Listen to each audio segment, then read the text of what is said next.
Are we live? Yeah, I was about to say we're live. Banks versus Davis for the first time in a couple weeks. As you can see, we're it's not just us two, Banks. We're joined by my father, Big Mike, the star of the year on Black Rasslin and his debut a couple months ago on Banks versus Davis, and of course the one and only Mr. SeatGeek himself, Keith of the Black Announce Table. What's up? Nothing much, man. I'm not here for long. You feel me? I'm just here to say that I like the new look of the pod. You know what I'm saying? The HBO Max deal soon come. Soon come. Soon come. Just keep speaking it. You know what I'm saying? But I do like the new look. I know y'all talking about Batman. I did not see it yet, so I'd And have to. see the Batman. Nah, I did not see it. Da-da-da-da-da.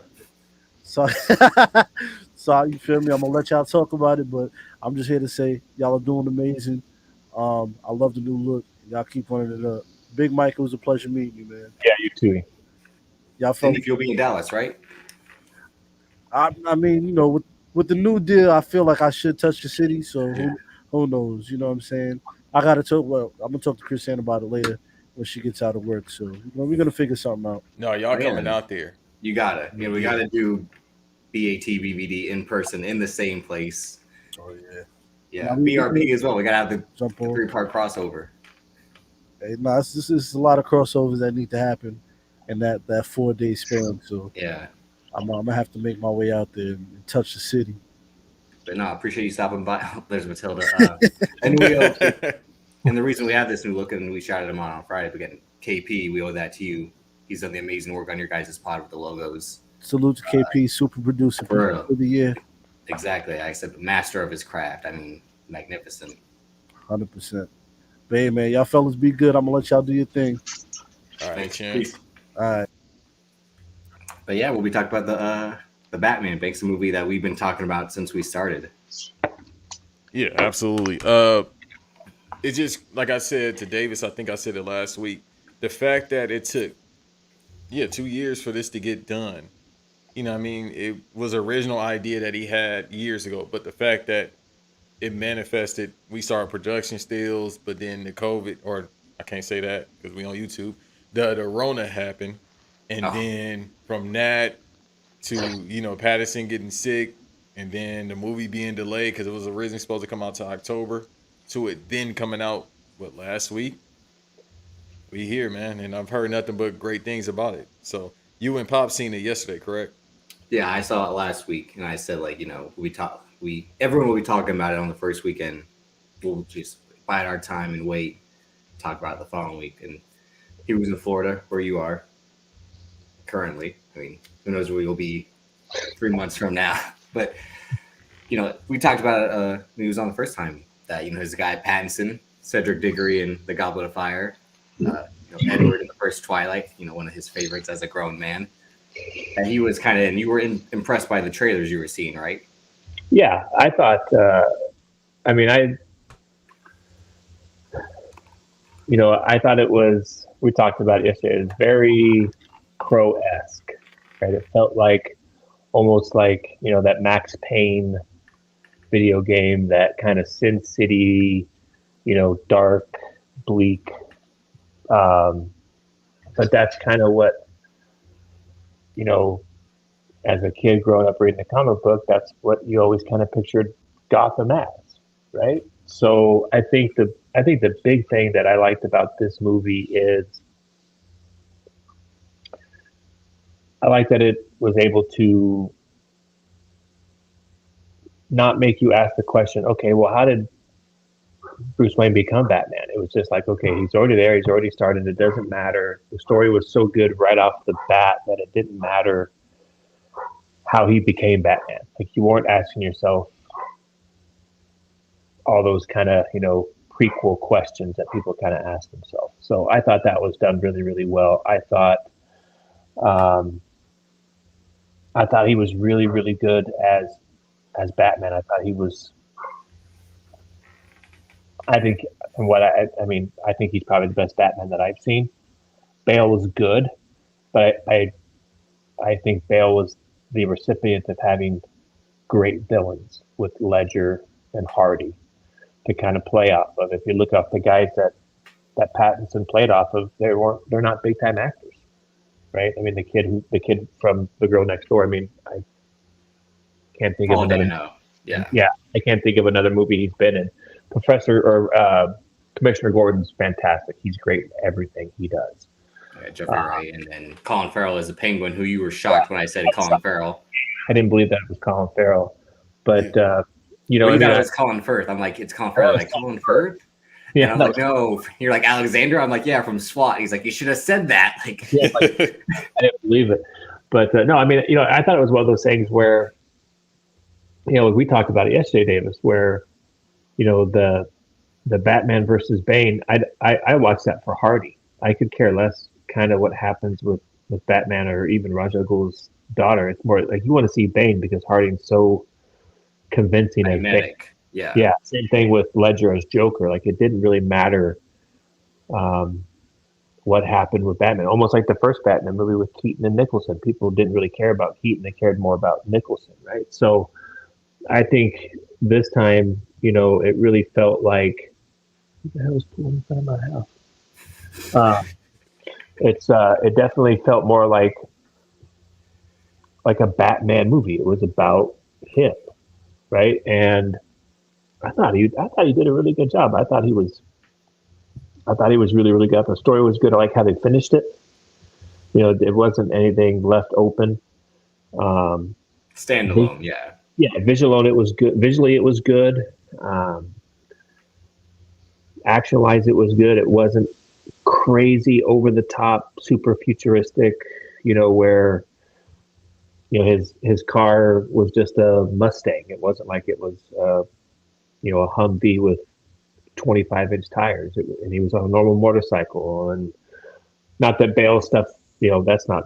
But you know, it just felt a little bit more. It bridged a lot of gaps, I think, that the other Batman movies missed.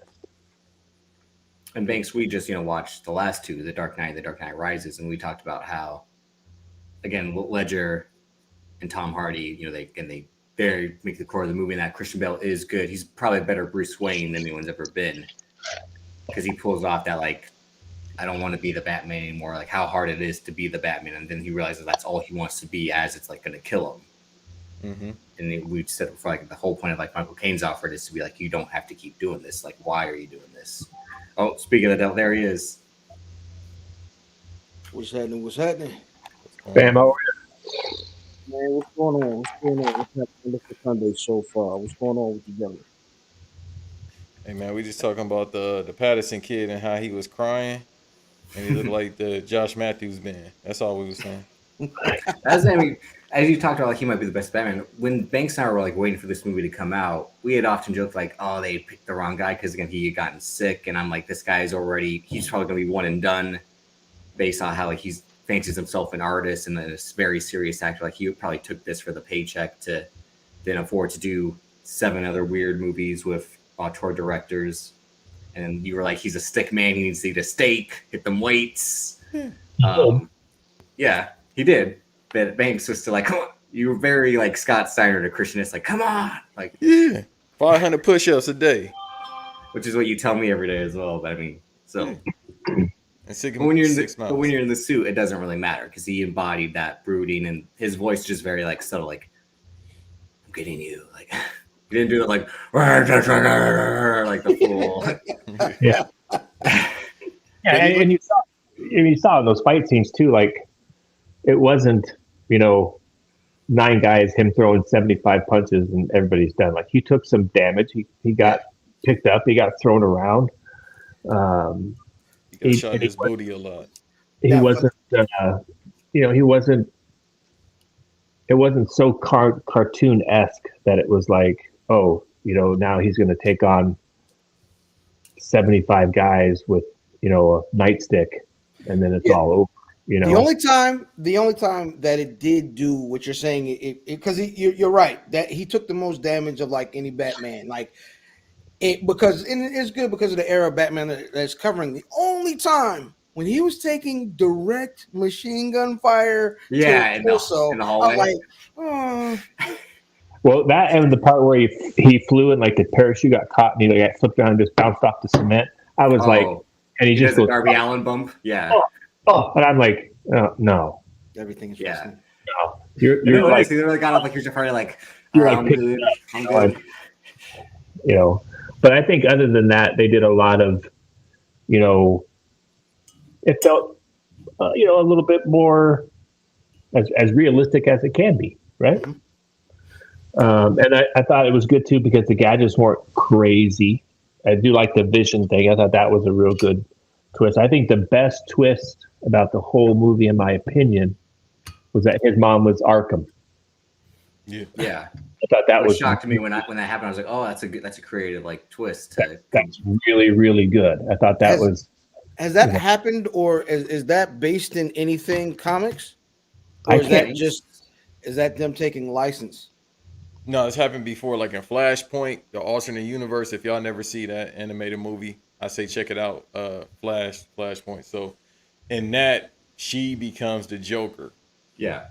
because Bruce is actually killed instead, and then Thomas Wayne becomes the Batman that's shooting everybody the fuck up and bodying people. But then Martha becomes the Joker in that alternate universe.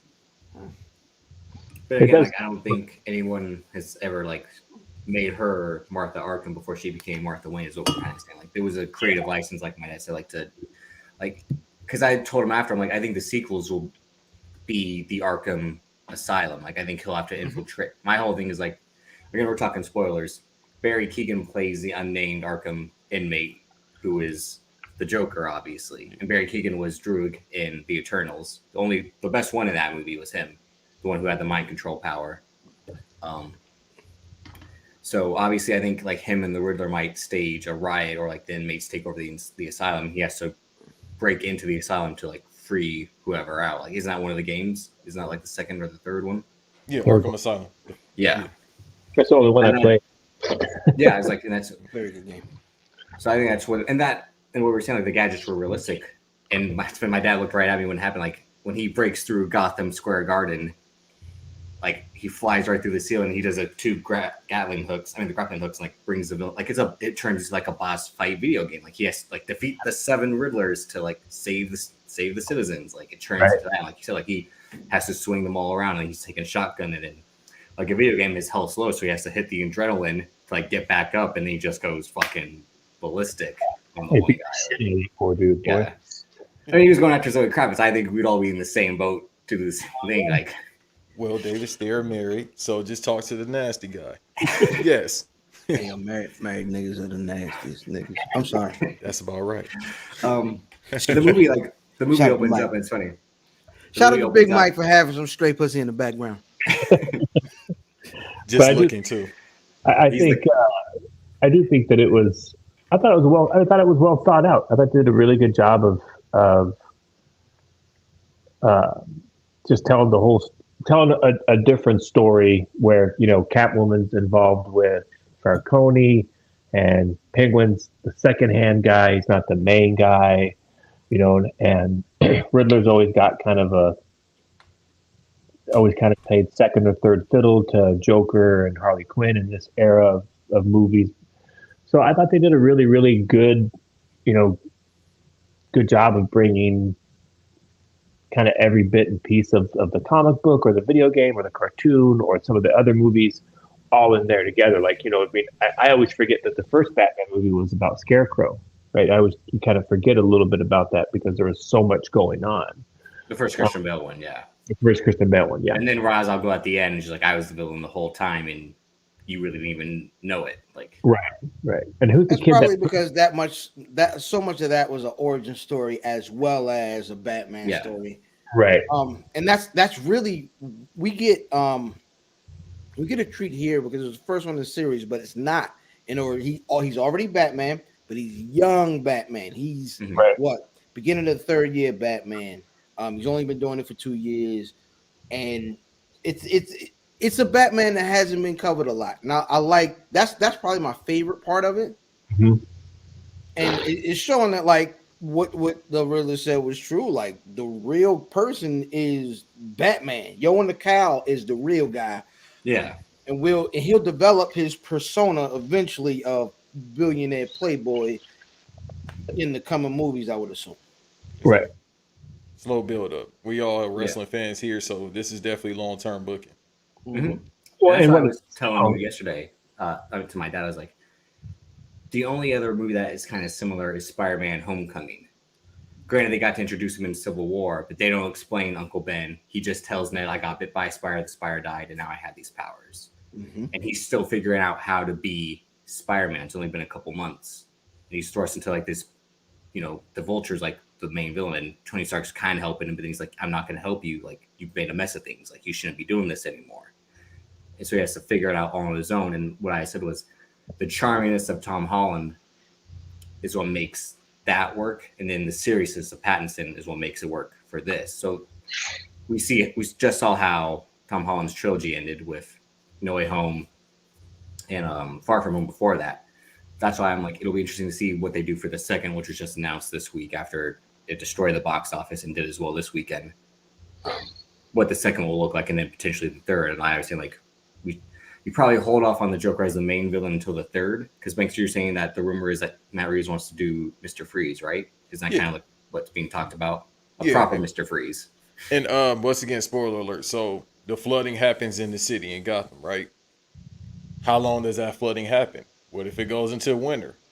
Bam, put Mr. Freeze in that way, because his specialty obviously is his name. So, and then you can integrate it too with the love story about his wife, and you see how Batman has, or Bruce has Selena, so it intertwines all together. Who will most likely be back. The way they end the movie is just like they're going their separate ways, but she's the femme fatale. She'll always come back at the wrong moment. She's too good of an actress, too good of the perfect fit for that character, and too big of a name to be one and done. Yeah. Right. She's a 2 to 3 movie person. If you were going to do a one and done, you could have paid anybody you wanted and could have had that one and done, right? So I think the one thing they did a really good job with, like what Fam said, where they started, now it gives you the opportunity in 5 or 7 years to do origins. And you don't have to have Pattinson. You can have whoever is kind of big at that time, right? So it does give you a lot of different doors. The other big thing I think it does too is going to Joker is easy because everyone knows that Joker movies sell. So going Riddler and making a hard story, going to Mr. Freeze, making a hard story. Maybe they go to an origins and make it a hard, like, now they're working on it. Now you're getting the serious guy that likes it. You're getting the occasional superhero guy that likes it. So you're really, by the time you do go to that Joker, everybody's already all in. Yo, what would make an amazing piece of content? I would say maybe I would do a 6-episode arc for this. Do like a Batman origin story, and start coming with the progression of these villains, because like a Victor Freeze is effectively Walter White, because he starts off his purpose is noble, right? His purpose is noble, but over the time of doing so many quote unquote dastardly things to achieve his goal of eventually saving his wife, he becomes the dastardly deeds instead of the guy who is trying to save his wife. And that is really what Walter White was, and that arc is what made that show one of the greatest shows we've watched. So I could see maybe a 6 to 8 episode show of something like a Batman Origins, Mr. Freeze, Batman Origins, the Mad Hatter, Batman Origins, XYZ. Like those could always all. That's why this week they announced the Penguin series, and that's probably what it'll be. I mean, they got Colin Farrell, for about 20-25 minutes in this movie. That's not so good. Like, they lied to us. That's not good. I don't believe it. I when Davis told me that, I was like, no.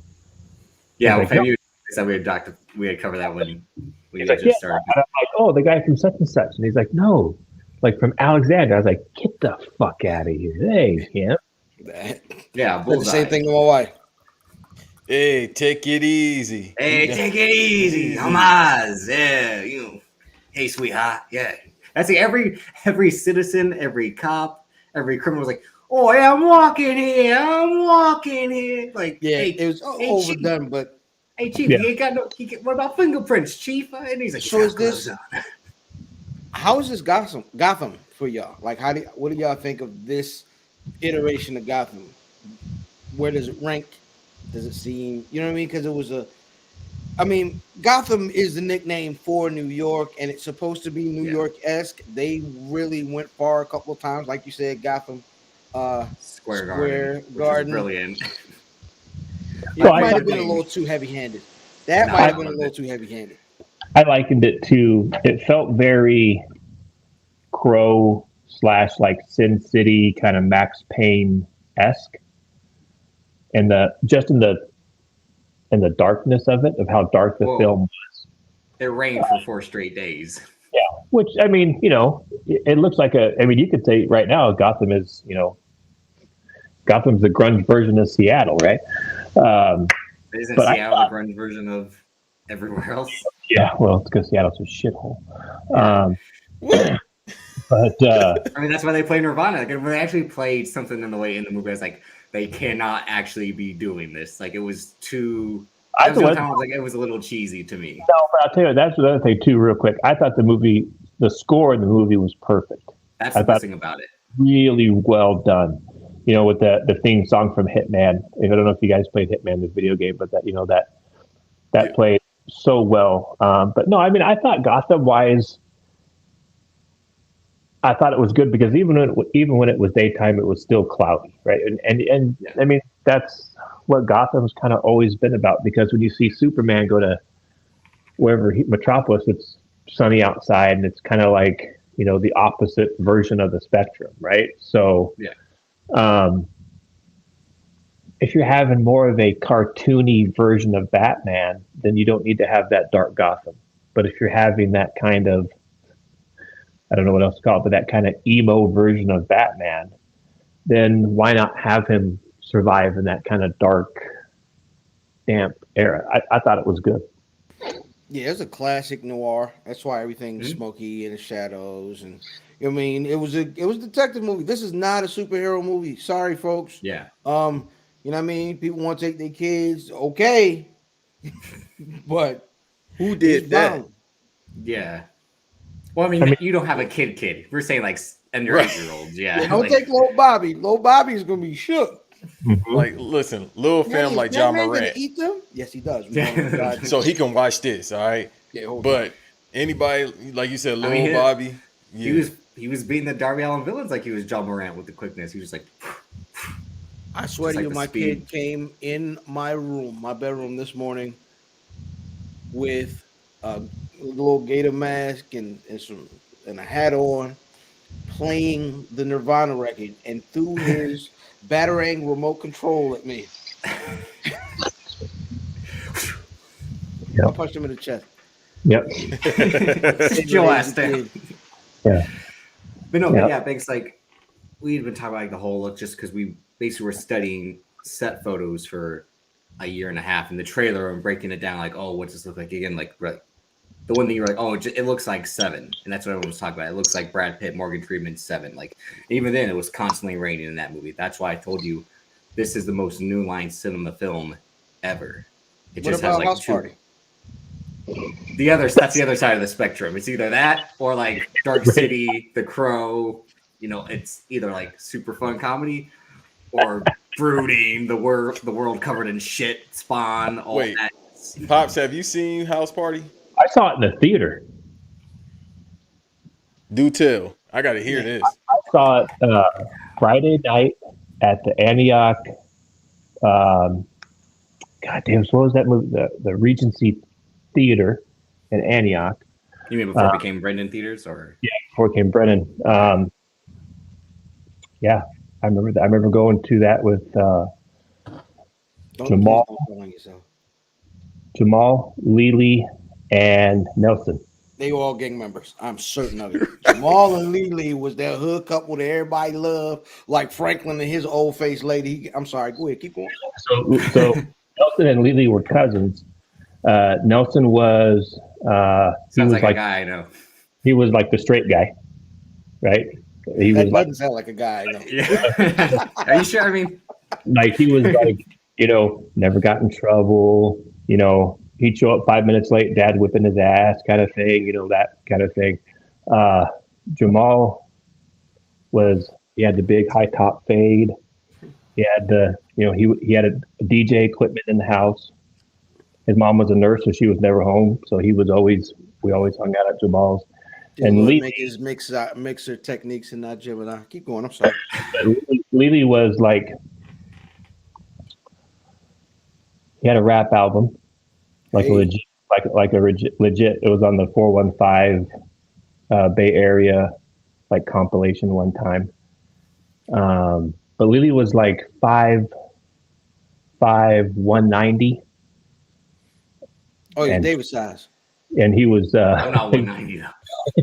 Yeah, And- it's definitely in David's size. David just won. he was Negative strong. one. He's actually Lily is a longshoreman now in San Francisco. So yeah, that was the guy. I want to pause that. I'm sorry. A longshoreman in San Francisco sounds wild. Mm-hmm. All right, you gotta relax. Okay. Castro. No, down at Hunters Point. I don't know if you guys ever heard of Hunters Point. Yeah. Hunters Point. I heard a Hunts Point. Yeah, Hunters Point in the Bay Area at a time. Police wouldn't go in. So it was Gotham City. Yeah. It was rough. Hunters Point was, and there Sounds used to like be Pioneer City as well. there used to be a skate park there, and I used to go skate there. And if you weren't from there, you couldn't go to Hunters Point and skate there because you'd get checked in at the park by the locals. But Now, when you say checked in, you what get do your mean ass. by that? Yeah. You already know. Why? Yeah. You already know. That's West Coast slang. You know what I mean? You check. Every time I check in, they give me my key, and I go upstairs and go to sleep. And it wasn't. Let's just say it wasn't a fair fight. No. It was like 9-on-1. Yeah, Cali is like Gotham City because you never gonna fight 1-on-1. I'm gonna tell the story one time. Never mind. I don't know if I can do it here. No, you're right. Again, like Going on, told it. Listen, that's the thing about the Batman. Like in this entire movie, he never fights someone 1-on-1. It's literally like a whole gang of people. Whether it's the face painters, whether it's at the Iceberg Lounge when after he beats the twins, like everyone comes at him and he throws a bat at the guy. Like Yeah. and I then did- at the end, he Why fights was the new Robin from the HBO Max series one of the gang? Like, did they do that on purpose? He probably. wasn't. Huh? The kid who plays Jason Todd? Not Jason Todd. The Nightwing? new Robin. No, not What do you Nightwing. Did you watch? I don't watch Titans. Titans. Nah. Yeah, you Titans? gotta watch Titans. Yeah, there's the. Is it Tim Drake? Yes, Tim Tim Drake. Tim Drake is the Yeah. third Robin. Yeah. Tim Drake from. Let me see. The latest season of Titans. Yeah. Is the guy who had the half paint with that gang? He was the one that was like, I don't know what. Yeah, and I was like, yo, why would they?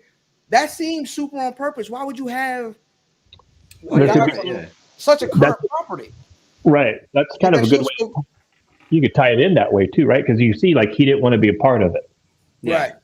right? He didn't get hit. He didn't want to hit the guy. He was nervous the whole time. So maybe that's what turns him into surviving that kind of.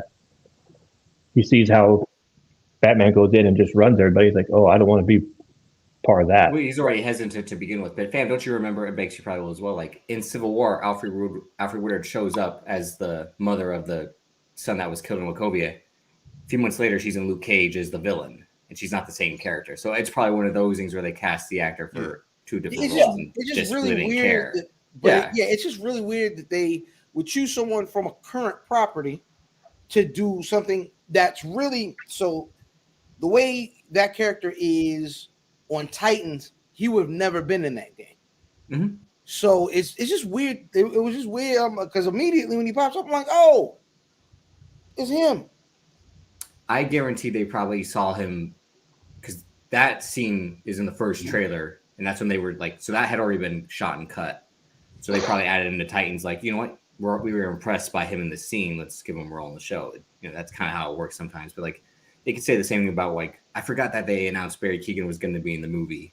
Then I saw him at the red carpet. I'm like, oh yeah, Barry Keoghan's going to be in this movie. That's weird. And then I'm like, where was he at the end? And I looked it up, and it says like he played the unnamed Arkham inmate. I was like, holy Come on, shit, that's- that makes that's- sense. Like, Yeah, it's but he was in it. But he was in Eternals, and like, and now he'll be able to do both worlds because Eternals that said they will return, even though we're like, fuck, we don't want them to return. Stay where you're at. Right. Like, And that could have been, I mean, it could have been just something as simple as contract obligated too. I think he actually got this role because he was supposed to be on Why the Last Man on FX, and that show went through development hell. They recasted the role, then the showrunner left halfway through, and then that show just came and went in the last year. So just like Zoe Kravitz being freed up because Hulu didn't renew High Fidelity, her show, she was probably, I can't remember if she'd signed on before or after that, but now she'll be able to do it longer. She already had, reoccurring role on shows like Big Little Lies, and she's done big movies as well. But what do you that's the guys whole thing. take on her as Catwoman? Hey, role of the year, Pops. I'll say that right now. She could have said 2 lines. I would have oversold that. You see how I talk about Jade Cargill? All right, then. Yeah. I mean, That's how we all talk about Jade Cargill. I mean, I do think that, if you're basing it off of, the comic book version of Catwoman, as the closest one we've had been Halle Berry, as far as aesthetically. That was a really bad movie. But and I mean, until you had Anne Hathaway played a good version of Catwoman.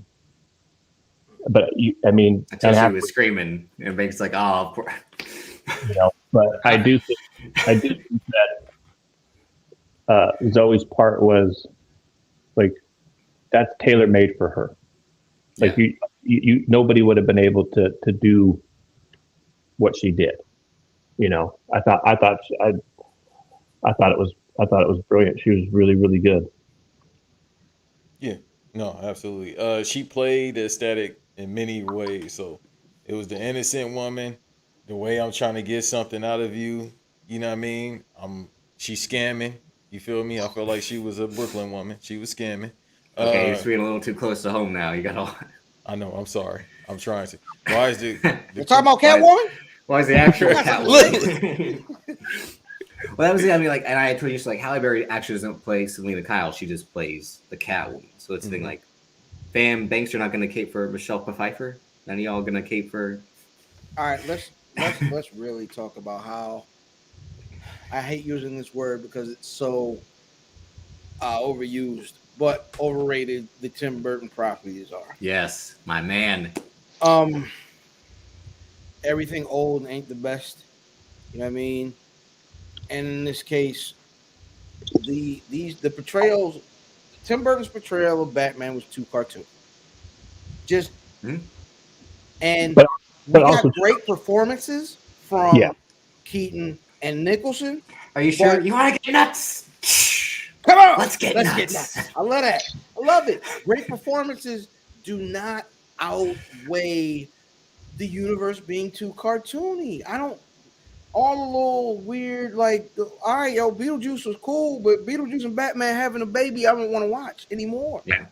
I want these gritty portrayals of the world's greatest detective. You know what I'm saying? I think that the Tim Burton Batman series is at least third behind whatever this current trilogy is, or current series of movies, and behind all the Nolan joints. Yeah. Banks, we just finished the last two Nolans. Hi, Twitter. But no. But you've always kind of stood behind Tim Burton's, and you still ride for even Schumacher's, right? Batman Forever, and just because we grew up on them. Look, I already knew. Look, I'm looking at Pops and I'm looking at Phil. So yeah, I understand because y'all was, older. So you gotta think about. I watched them too growing up. That's what I'm saying. So around our age, in my mind, around that time, the nostalgia factor. Now I went back and watched Batman and Robin. Right, I couldn't get through it. I was like, damn, I like this shit. Yeah. As a kid, I was like, this is really bad. So they play hockey in that movie. They literally play hockey for a diamond. Don't you think though, for that at that time in cinematic history, I don't know if you could have introduced Batman in that dark way. It had to slowly kind of get integrated into, well, it's a comic book, it's a cartoon, it's not a It's not a big screen movie. So I could see them saying, hey, it's going to have to be, a little slapstick, a little, Jack Nicholson takes a gun that, the barrel's 5 feet long out of his pants, like The Joker. real extendo. Yeah, so because you got to remember that before that, the visual version of Batman was bop, pang, pow, right? So, I mean, if you look at that from part 1 and then Burton's part 2, that's how you get to Nolan at part 3, right? As it kind of evolves into now a little bit more cinematic. Look at Star Wars. Look at New Hope versus The Force Awakens. Look how dark The Force Awakens was compared to New Hope, right? You saw them kind of start bridging into that new era. Like, Luke Skywalker in New Hope, he's a farm boy, right? He doesn't even know how to. He is nothing. Look at New Hope, or I'm sorry, Force Awakens, when the Empire is basically the Nazis, right? I mean, look how. They were that before, yeah. It was just they actually in Force Awakens they leaned into it. They leaned into it. Like don't you all remember like these were the fascists, like the imperialists were like. Yeah, because you couldn't portray that then because it was too soon. Mm-hmm. People weren't ready to watch that on the big screen for that entertainment style of movie. But I mean, I always kind of liked the first Batman movie, and people will think I'm crazy for saying this, but I thought Jack Nicholson was a little over the top for Joker. A little? Yeah. Where does he get those wonderful toys? Like that's the best. That's the best line. Like, yes. Like it was Jack Nicholson being Jack Nicholson. Like it didn't. I think he'd have been better off if he played more of the character that he played in The Shining as Joker. But I think that's what you had to do in the Tim Burton Batman universe. Everything was a cartoon, right? So then you have to play to the strength of the material. So you have to I don't think you had room for subtlety in movies like that. Everything had to be big arm movements. You know what I'm saying? It just really wasn't the best palette for the story that they were trying to tell. Right. But like I said, Michael Keaton and Jack Nicholson made the best of what they had. Right. Yeah. That's why people love Keaton. Well, I mean, I don't know. What do you guys think about, like, if you think about the Penguin as a character, DeVito's probably the closest to that as a comic book character, more than Colin Farrell. So it all depends on which run of Batman you're talking. If you're talking old school Bob Kane, like first, second, third edition with the cigarette holder and the top hat, the Monopoly Man. Yeah. Right. But when you get down to stuff like Batman Year One and those stories and dealing with the Falcones and all them, I think whoever that they're calling Colin Farrell, because that's not Colin Farrell. Whoever that is playing that role is doing an amazing job. He's probably right now he's my second favorite Penguin. I really you like Gotham. Penguin from Gotham. Yeah, because it was. I liked different Gotham. take. Gotham was a good. I liked Gotham. I thought it was well done, and it was dark too for a TV show. That was a dark TV show. Mm-hmm. But I do think, in my opinion, this is the best Commissioner Gordon we've seen. As good as Gary Oldman was, this guy whose name I can never remember. Jeffrey Wright. Yeah. Right. He's good and he's fantastic in everything. Mm-hmm. I can't think of a single thing that he's done that he hasn't just been fabulous in. Man, been Commissioner Gordon and Martin Luther King and Muddy Waters, all, you know what I'm saying? Amazing guy. Even the role that he played in Hunger Games as the guy that he's really good at that. And they're all super different. Yeah. Mm-hmm. Yeah. He's Felix Leiter in the Daniel Craig James Bond film. He was taking pictures in Ali and he was doing a good job. Yeah. Yeah, but I thought they did a really good. I mean, I like the guy. I love the guy that played Falcone. John Turturro. Another legend. He was fabulous and Do the Right Thing. He's great in Transformers. Really good at Transformers, but I mean, He's a criminal, and criminals are hot. Every time I see him, the first thing that I see him leaning over the pizza counter and do the right thing. That's the first thing that goes to another movie I saw in the theater. I think of him as the Jesus because it's such like a weird character from The Big Lebowski. But like, hey, don't fuck with the Jesus. Like, oh yeah, he was in that. Yeah, he's another guy who does it all. Yeah. Does it all. Who brings it with every character that he plays. But I thought Pattinson was what is what you would think young Bruce Wayne, young Batman should be, right? He's still learning. It's just like a kid. God, Davis, what's that kid that I like from AEW? Dante. Oh, Dante Martin. Yeah. He's like you look at Dante Martin now. That's where Pattinson. It's not the finished product yet. Yeah. Product yet, right? But in 3 years, Dante Martin's going to be a Kingston or a Big E because he's going to get bigger, he's going to get stronger, he's going to get better, and you could see Pattinson will probably be even bigger at the next Batman movie. Yeah. It'll be a little bit, and he'll be a little bit more refined as Bruce Wayne. But as much as I like Bale, it's going to sound horrible to say, but I think Batman has to be dark-haired. Bale's dark-haired. Yeah. I don't remember Christian Bale's hair. I'm gonna be honest. It's about my color. Yeah, the only one that Val Kilmer was the one that had the lighter hair out of all of them. That was my personal favorite rendition of Bruce Wayne. Just Bruce Wayne, Val Kilmer. Somebody put Banks out the chat. Well, he's a producer, so. Hey, look, that's why I had to make sure my equipment worked. Damn Amazon. No, but you go fire me from my show. But as far as the character, Kilmer was good as Bruce Wayne. But I mean, is there a better Bruce Wayne than? There a better Bruce Wayne than Affleck? I think that's the best Bruce Wayne. That's the best one. Really? That's the best Bruce Wayne. It's Ben Affleck. Mm-hmm. Yeah. Well, because he spent most of those movies funny. Being Bruce Wayne. Pattinson spent most of this movie being Batman when he was not in the cowl, but he was still on the scooter or whatever he was driving around in. He was still Batman there. Mm-hmm. Affleck is having conversations with Alfred and Wonder Woman, and he's bruised up and he's got the uniform on. A lot of the time, no cowl, and you get time with Bruce. Well, they spent a lot of money on that wig, so they were getting the use out of it. But they used that character to really forward. They used those movies really to tell the Bruce story.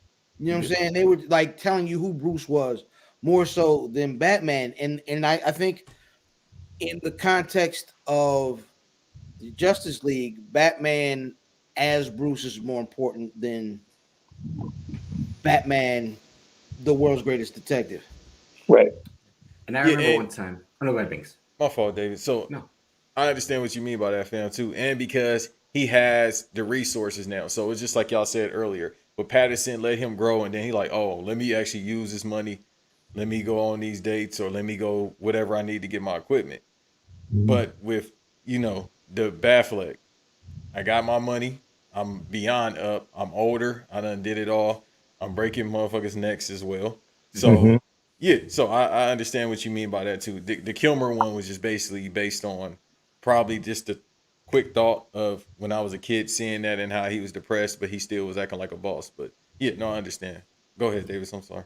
No, I think, I remember one time Kevin Conroy said, to do the voices for Batman and Bruce Wayne's, Bruce Wayne's was more bubbly, he might have had a few drinks. He was the charmer, that's interesting. But then Batman's see what we have going on here is that's how and that's what Affleck played more of he shows up at the parties Daily Planet, is that the paper I own?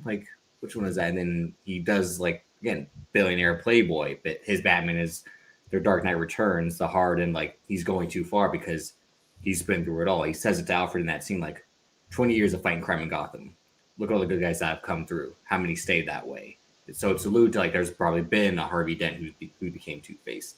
He has the Robin suit that has the Joker spray paint all over it.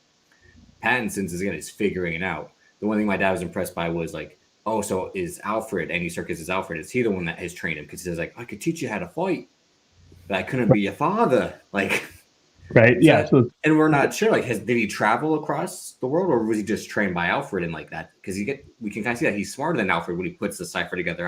After Alfred's like, I figured out the key, but then he's like, what if it's what we have isn't it? It's everything else around it. Right. So let me really quick. Let me ask you: did anybody watch Pennyworth? I did not, by the way. no.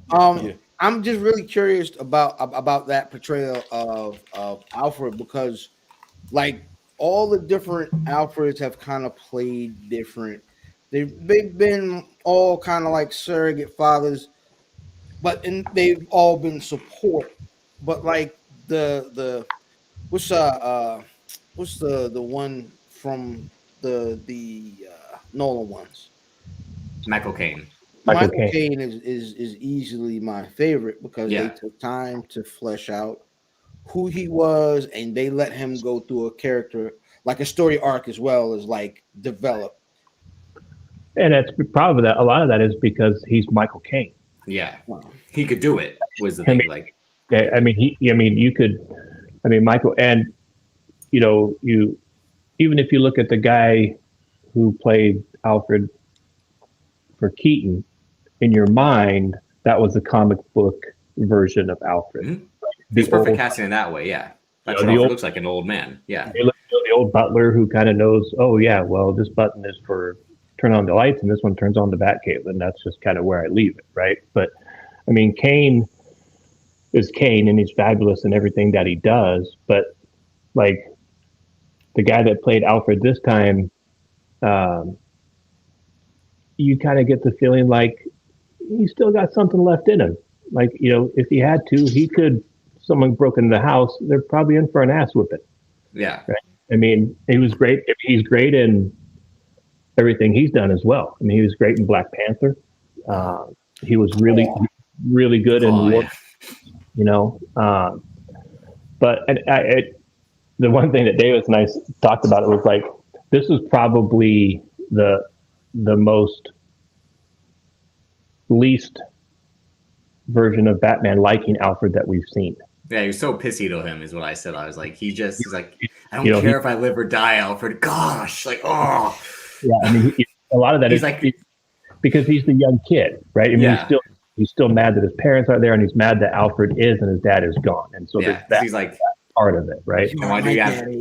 He's like, you're not my father, Alfred. Your father gave me these. He's like, oh fuck, now you gotta make me feel bad, like. Yeah, but then again, like he realizes at the end that he does care about him, because once the Riddler sends the bomb to him, and Alfred he can still handle, like he throws it away in time, because the whole thing about Alfred, and like Pam said, Pennyworth dives into him being ex-special forces or a British spy who became the bodyguard / butler for the Waynes as he got older.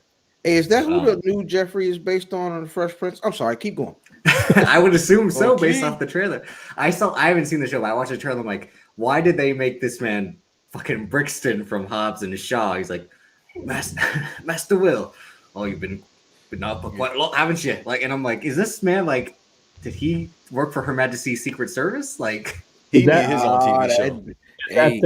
Is that Bel Air you're talking about? Yeah. That looked kind of corny. No, what? It's actually pretty good. Pretty good.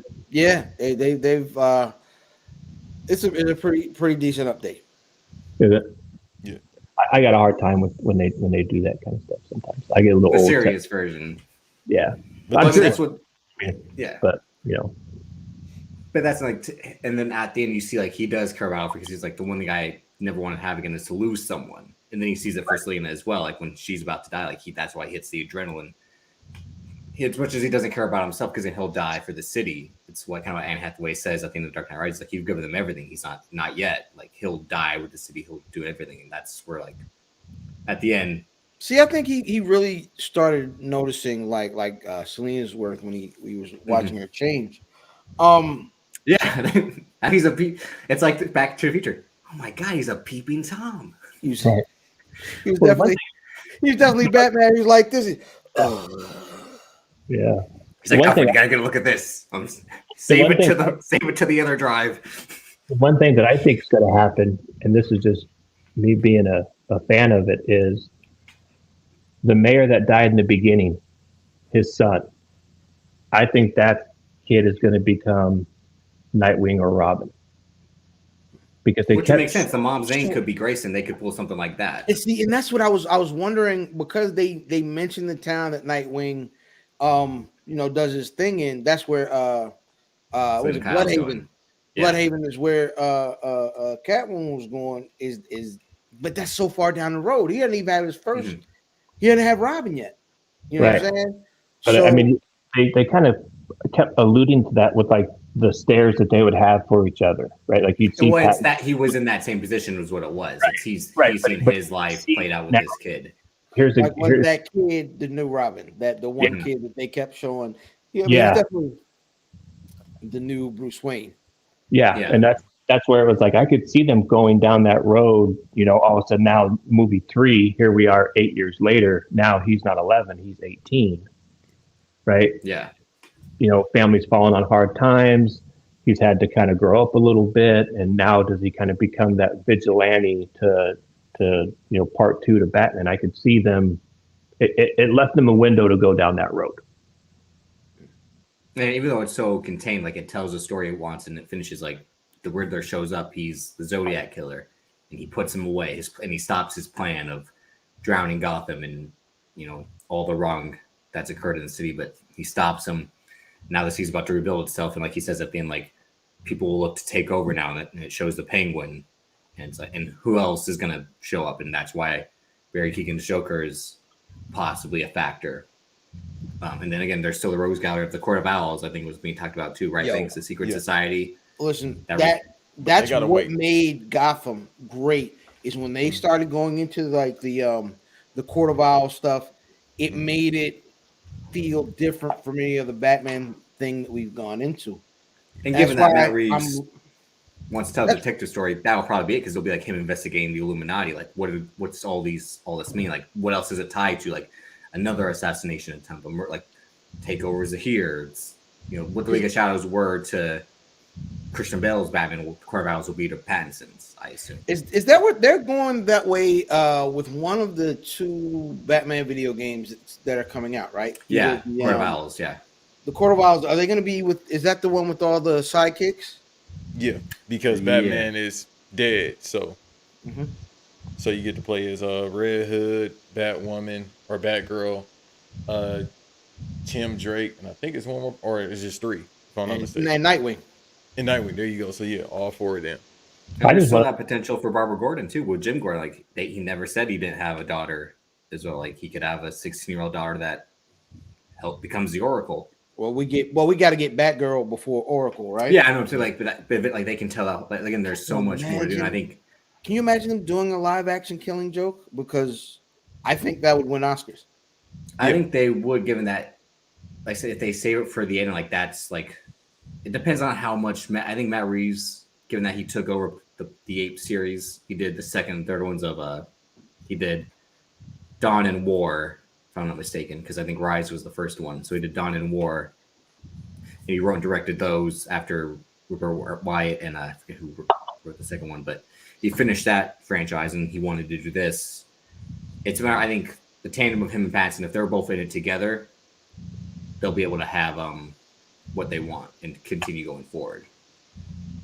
Yeah, I think like Warner Brothers will give them the blank check to do so. Like if you're scheduled free, if you want your schedule free to do this, we just want to retain this creative team.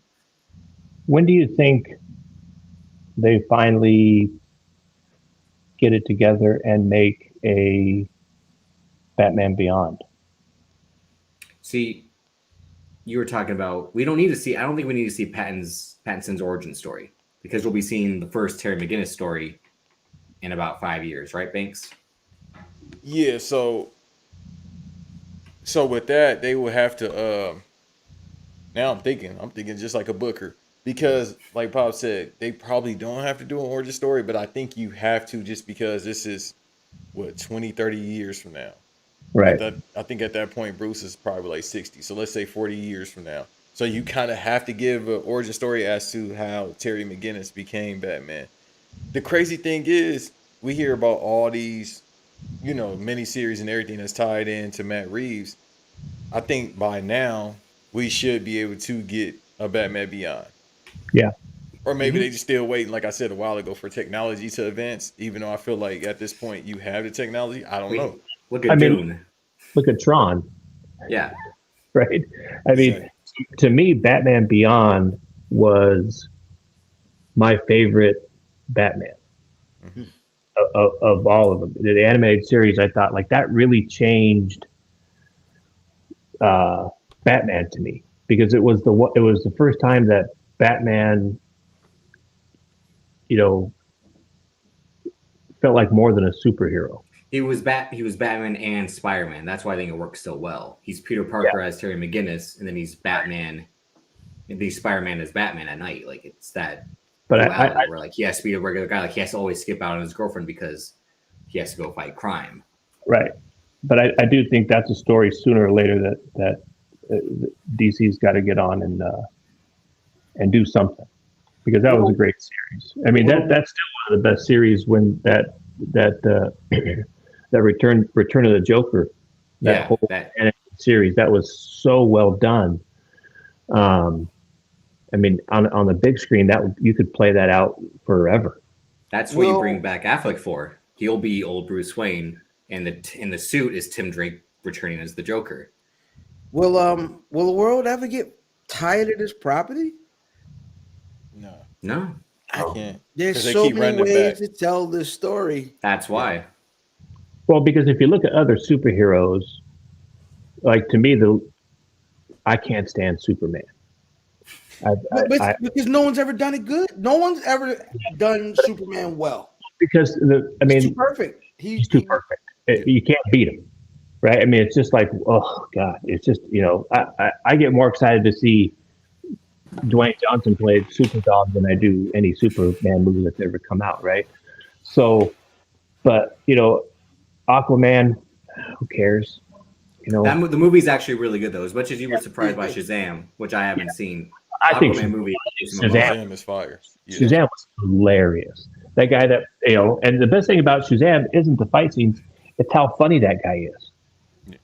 Right? It's the comedy into it. Like that's to me, that's what made that movie. Like I spent that movie, I was laughing harder than I probably should have been.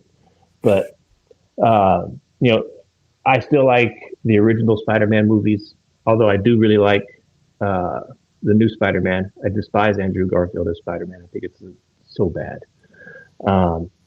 But I just feel like Batman is probably the only franchise that you could make up a whole different, complete story and it would still be good.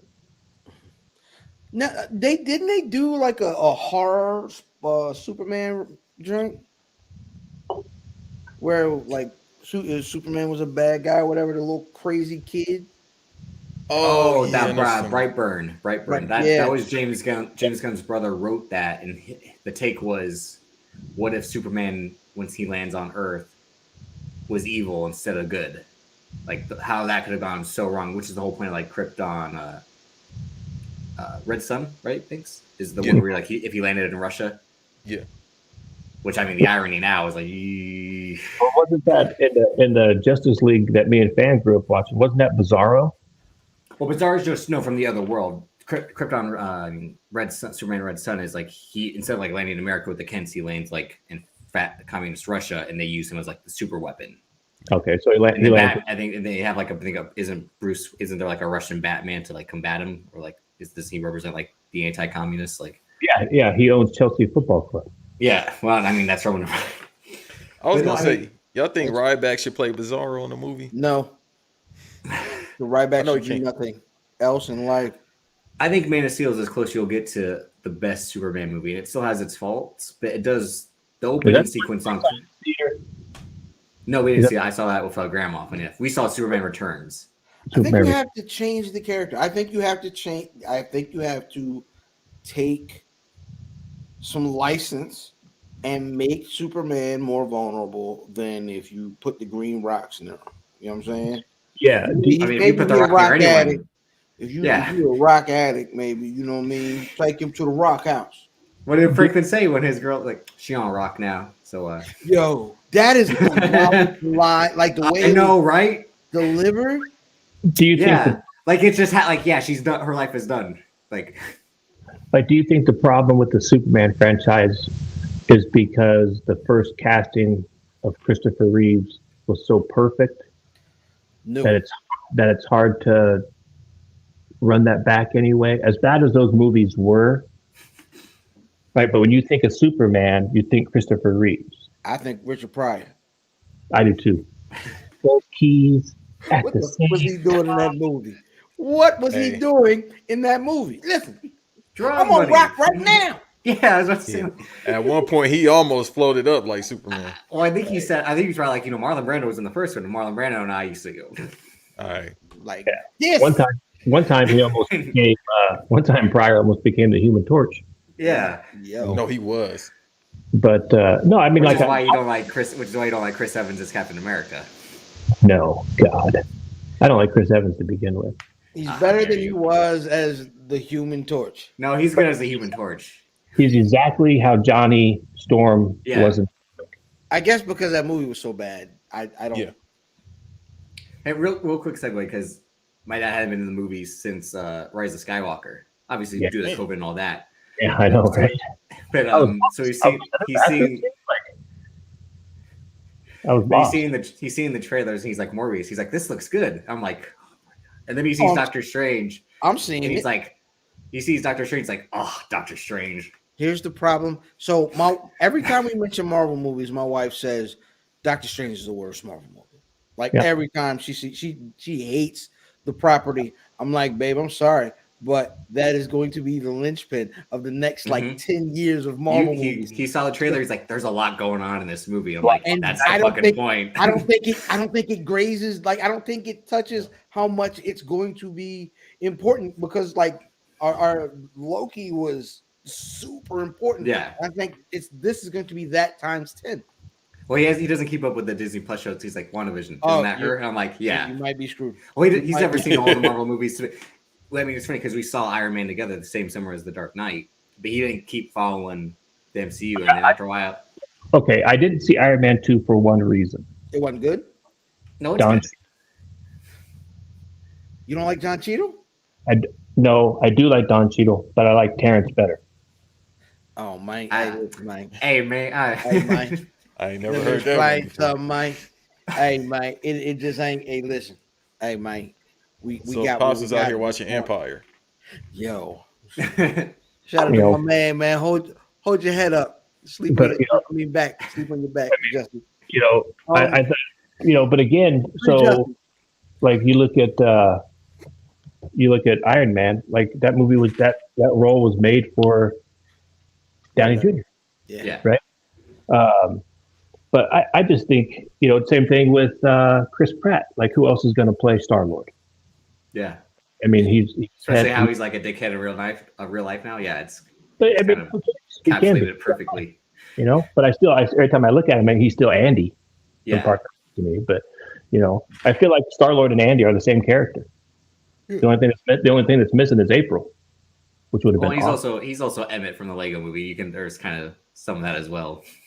But I love Benjamin Cumberbatch. I think he's a fantastic actor. If anybody could play Doctor Strange, it's him because he's so believable. Yeah, but that's my favorite name ever. I don't know enough about Doctor Strange to feel like I got to get invested in it to see it, I guess, is the thing. I should probably take the time as much as I travel just to sit down on the tablet and just. Well, it's funny. After I'm like, the only magic you like comes with a fucking wand, and then the Fantastic Beasts trailer was right after. And like, because my dad loves the Harry Potter movies. A wizard wand, man. He's like, that's magic, and I'm like, fuck you. Like, a man conjuring shit with his hand. I can call me sir. But yeah, it's there's a lot going on. Yeah. Yeah, it's a dog and 3 cats, man. Dang, yeah. Yeah, I just wanted to segue into that because I think we're all, Banks fam and I are looking forward to Doctor Strange, Multiverse of Madness, given that we followed the MCU with the shows and the films and how this will really shake up everything after people thought Spider-Man No Way Home did, which it kind of did somewhat. I mean, it brought in Garfield and Maguire. And what it will do forward, again, that no one knows Peter Parker even exists. So that'll be interesting.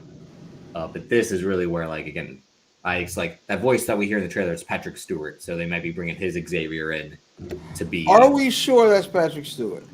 I know we're like him. I mean, yeah, of course. I mean, listen, number one, like that sound like we know what Buddy sound like.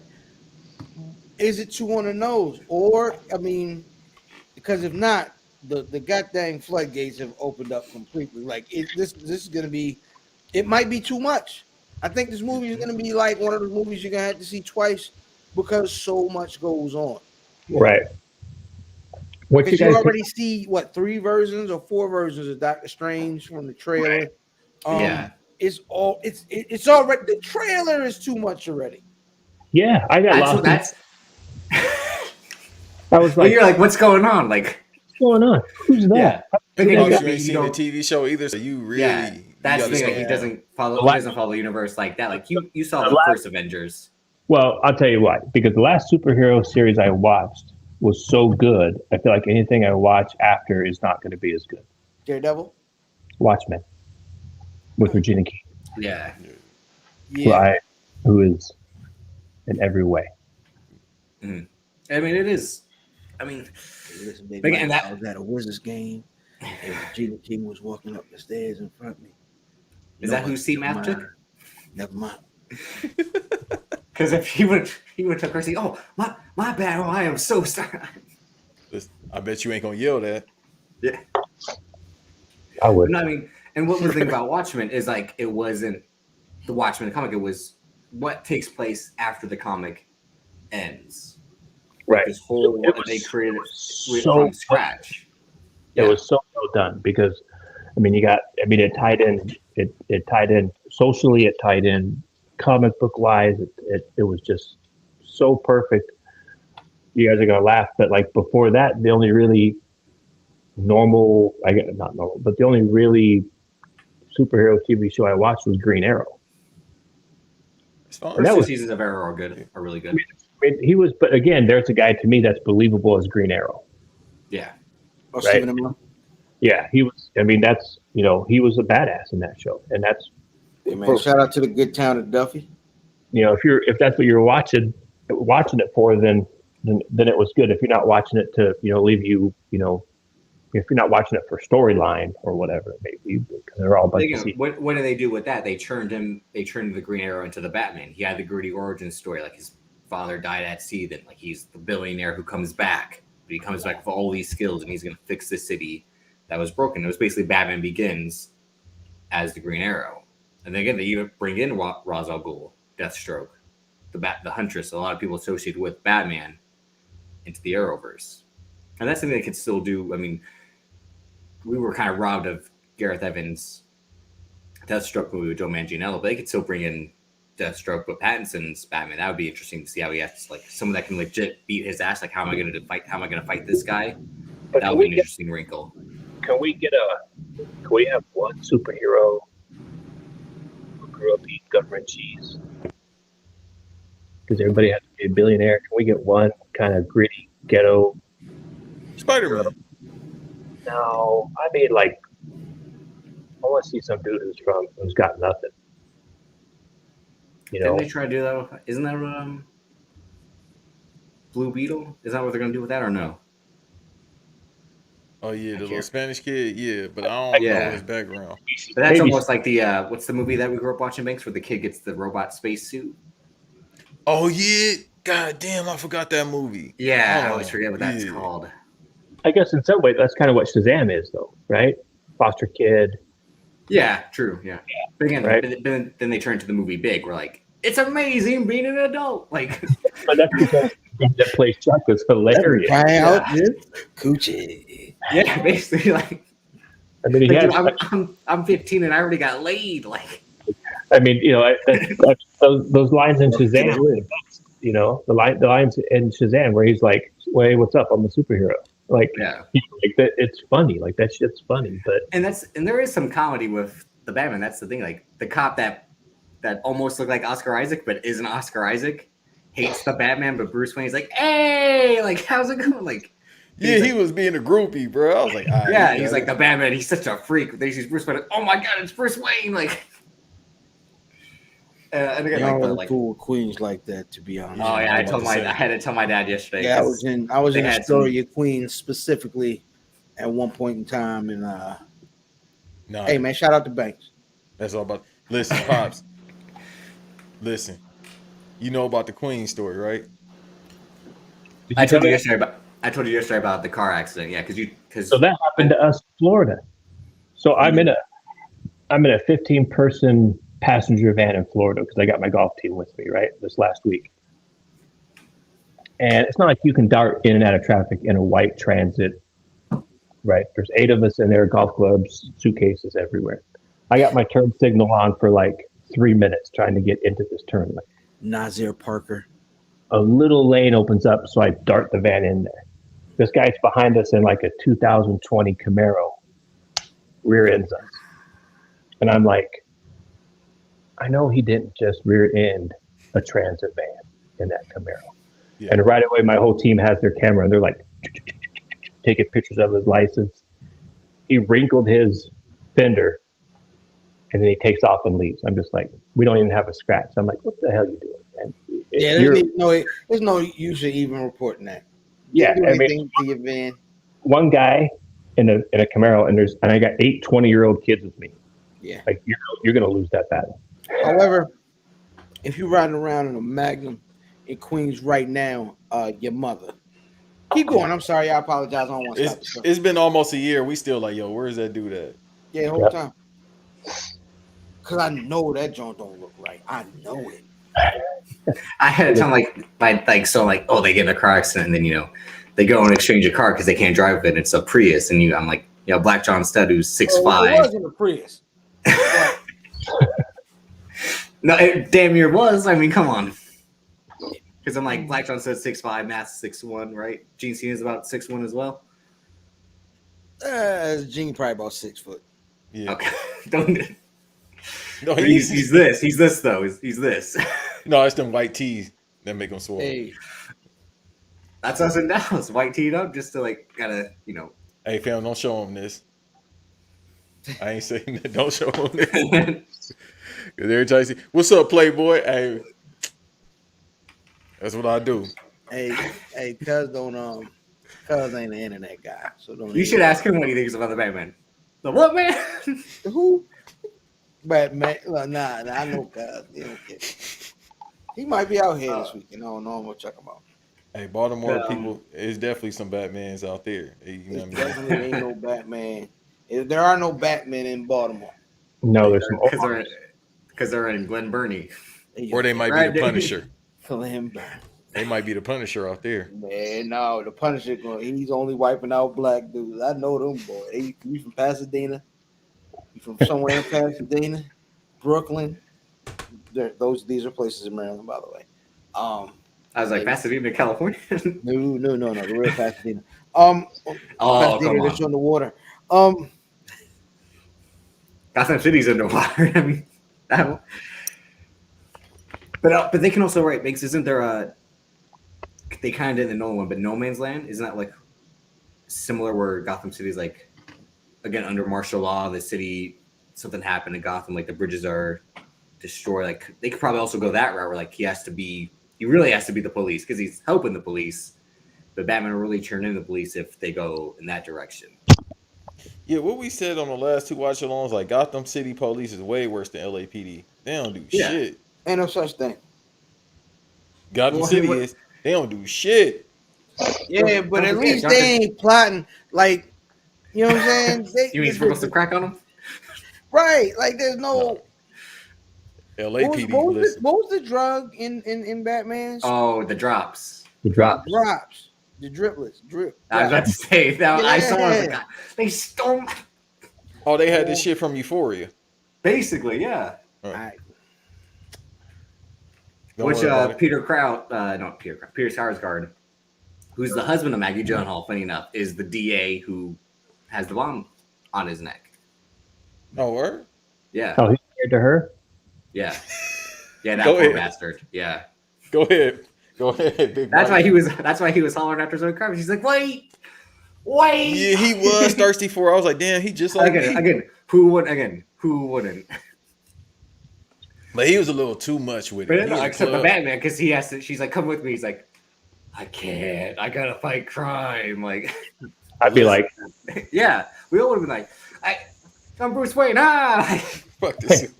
I'll be fuck through. the city. I'll be through when I'm done my shift, sweetheart. yeah. He could just be like, "I'm rich, bitch." Like, takes off. Like, Hey, he was thirsty though. When she came in the club, he was like, "Hold on." Then what Bruce said, "Hey, look back at him," but he's Yeah. still like, They burn a hole through her. I enjoyed that, by the way. I've seen that guy before. Hey, oh, you mean you go enjoy thought we the? had a connection. That's I what I'm know. telling Banks about in Dallas. Like, I can't be on that in Dallas because I can't look away. Yeah. Yeah, but you got to keep shooting.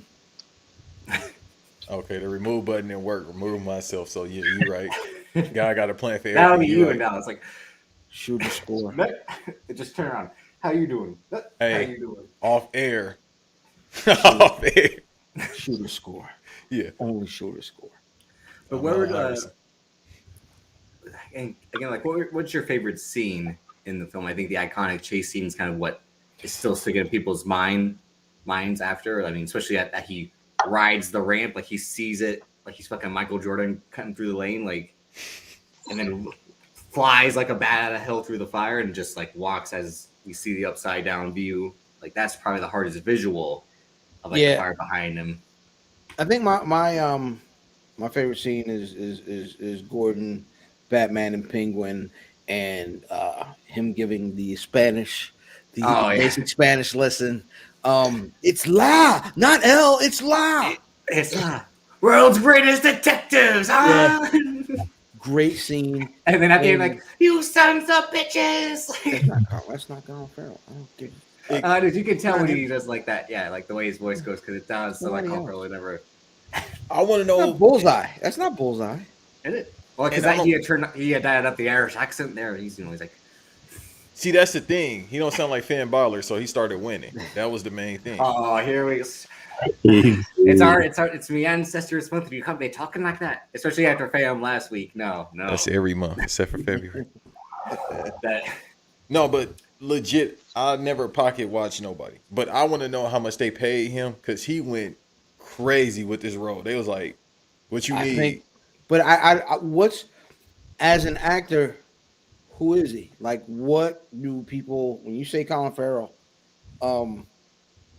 What do you say about him? no, I'm saying like my dad said like Alexander. Like I said, SWAT. Like you think of a movie star almost a decade and a half ago. But So you don't this think isn't of like what you anybody have to who give killed him. anything, right? No, No. because remember he was Now, just like he was just that Now? face in Hollywood. exactly. Yeah. Women liked him. He's an attractive guy. Now, He was the alternative to Brad Pitt. Mm-hmm. Yeah. Brad Well, Pitt. he was Drew McIntyre. Like he was like, No, this but is Drew- gonna be the movie star, and then like he was like, I want to be like Brad Pitt. Like I want to be the character actor. I don't want to be the movie star. Like But Drew let me be off to McIntyre the side. Portugal. Okay, we're not doing that here. He is not from over there. He is from Portuguese or It was a Barcelona. series about this. Yeah, he is. He's like because he came back so tan, whereas like And he tan. wasn't. Like, yeah. Home is bronze. Right? I mean, he is legit light skinned. Like he that's is funny. That's I- funny. No, look at That's funny. I had to look at myself like, hold on. look at Nikki Ash, and then look at Drew McIntyre. Right. Am I Nikki true? trash. Bless her heart. I think the best scene is the train scene when he fights the painted face guy because it's kind of what sets it off. Yeah, and the narration before it with the 2 years of sleepless nights. I'm a nocturnal animal. They think I am the shadows, but I am the shadows. And it's Right. ill because then you see all the criminals are like, "That's the nigga in the shadow." Again, like it's Omar coming, right? Yeah. Yeah, it's the fear, right? And that's what Batman is the fear, right? Like I'm scared. helping those boys in blue. Like even if you look at all the original Michael Keaton movie, when it first starts, when they're going through the bag, what does the guy say? Well, I heard the bat got him. Like they're just terrified. You know, they don't stay one place real long, and so Batman plays off the fear of that. So I thought that series, that first half an hour really set the movies off to start exactly how you wanted it to. It did get a little long. Yeah. Again, this movie's almost 3 hours. It did feel a little bit like Speed. Well, there's 4 acts. There's 4 acts to this movie instead Yes, of 3, yeah. Right. which you usually get in a basic movie. I'm glad this movie came out in March and not February, because I gotta say this.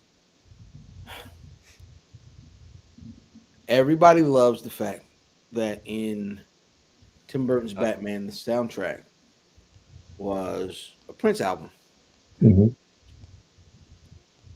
What 2 songs did in this movie, the Nirvana record and Ave Maria, Ave Maria, did for this movie is way more important than what Bat Dance or any other song that the Purple Legend did Was for it that the Man movie. The New Man in Town? It was a whole bunch of and records. white, red and green. Man, but remember Scandalous? Scandalous was the main song, but they didn't put it towards the end credits. Right. I mean, there was a bunch of great Prince, right? But what this did, those 2 songs did for the feel and direction of this movie was way more important. And I know this is a really late for playing a new card, but for what those 2 songs did for this movie is really unmatched. I don't know if I can remember a single song or 2 songs doing something for a movie as much as this. It's really dope. You'd have to go to Star Wars. No, he means like actual songs, like not song. the themes. Yeah. Because So, I'm yeah. trying to think of I mean, Scorsese movies again, like But they were perfectly placed because it set the mood. yeah. You know, that no. Hey. It's the new Freddie Gibbs drop. Yo, shouts out to y'all for putting me onto that show too. Hey, Fib, I didn't realize Freddie Gibbs is popping up in the next episode of Tommy or. All right, I think you're saying he's gonna be the new Batman movie. I was like, as who? Mr. You can't Freeze? say that, Davis. You can't say that. Hey, yo, Freddie Gibbs as Mr. Freeze is funny. I tell you what you get done. You get you a little bit of cocaine, put in your guns, it'd be all right. Yeah. But no, I mean, Iceberg Coke. Banks, what about you? What was your favorite scene? Man, listen, every scene Penguin was in, I can't even hold you, bro. I'm like, when is TV show coming out? Because there's 2 TV shows coming out from this. Gotham City PD and then the Penguin series, I don't care about them. Jeffrey Wright, who is probably the other best character in this movie. That's if they get him off of Westworld, but I mean, he's locked in a 360 deal there. Wait, didn't they have an animated series coming out as well? Potentially. I'm not sure. They always have an animated series coming out. Yo, Jeffrey Wright is the new Giancarlo Esposito. Like, he can do everything. Yeah. Every single thing. Like, those might be my favorite 2 actors. You know what I mean? With Sam Jackson. Hey, Well, do the right thing. The one thing that he does is he has that, and we forget about him in the Bale movies, is how good Morgan Freeman was. Yeah. Right? I mean, Morgan Freeman has that kind of that calming over the Nolan. He's the calm voice, because he's Morgan Freeman, of course. But I felt like Gordon has always been portrayed, and Oldman was good as Gordon. He was. But also too because he's Gary Oldman, right? I mean, it's like Michael Caine is good as Alfred because he's Michael Caine. Yeah. But this Commissioner Gordon had that calming like Freeman did in the movie, where he slowed the movie down without trying to. It wasn't painstaking. He made Batman think. He made things put pieces together, and it takes a great actor to do that, and he does that in every film he's in. Mm-hmm. And we have the good scene again, and it's funny because that clip had come out, and I had told everyone to relax because everyone was jumping the gun on this is gonna be amazing. I'm like, the trailer, much like Doctor Strange, I'm like, it's only showing a little bit, which means like there's so much more. And who knows, the entire like last hour could have been like, oh my god, they just dragged this out and we didn't need it. But then what you actually see the movie, like, everything is meticulously planned because, like the Riddler's plan, like everything happens for a reason. It's meant to go this way. We haven't talked about how good he was, and I'm But sorry, I apologize. That's what he Let me always flip. does. My favorite scene is the Riddler Arkham scene with Batman. That was insane. It confuses you because it makes you think he knows who's under the cowl, and then you don't know if he knows because then they play it like he doesn't. But it just leaves some, it leaves it up to maybe he does, maybe he doesn't. But the way he was Bruce Wayne, like that was ill. Like that was fire. That scene was the price of admission, man, because that is clearly the best Riddler we've ever gotten ever. And then that's why it's like, go ahead, Banks. No, I was just about to say his eyes too. Robert Pattinson's eyes in that suit. That shit freaked me out the entire movie. But he told the story with his eyes. Right. Yeah, he's scared like this guy's gonna confess to everyone that I'm Bruce Wayne. Like the thing, like I think he doesn't know because, like he said, like he actually believes they were working in tandem. Like so, like I'm just up here. You're the physical. Like I couldn't have dragged him out into light unless you brought him out there. So it's. Again, he's literally that sick in the head to think that like they were working together the whole time. Like he was inspired by his act of vigilantism to then do so himself. But then, much like people in QAnon or read too much stuff on Reddit, he was that. Like he took it to the extremes. Like that's kind of what he was on the verge of a little bit. And I think what helps is the fact that this is the first time that we've gotten a real evil version of the Riddler. Instead of him, as good as Jim Carrey is as an actor, he was playing a cartoon character, right? And that's why I'm like, of course, he's obviously the best Riddler because that's the thing about the Batman movies. They constantly recycle the Joker, so we're always stuck seeing the same. Like we're always seeing a Commissioner Gordon, we're always seeing a Catwoman.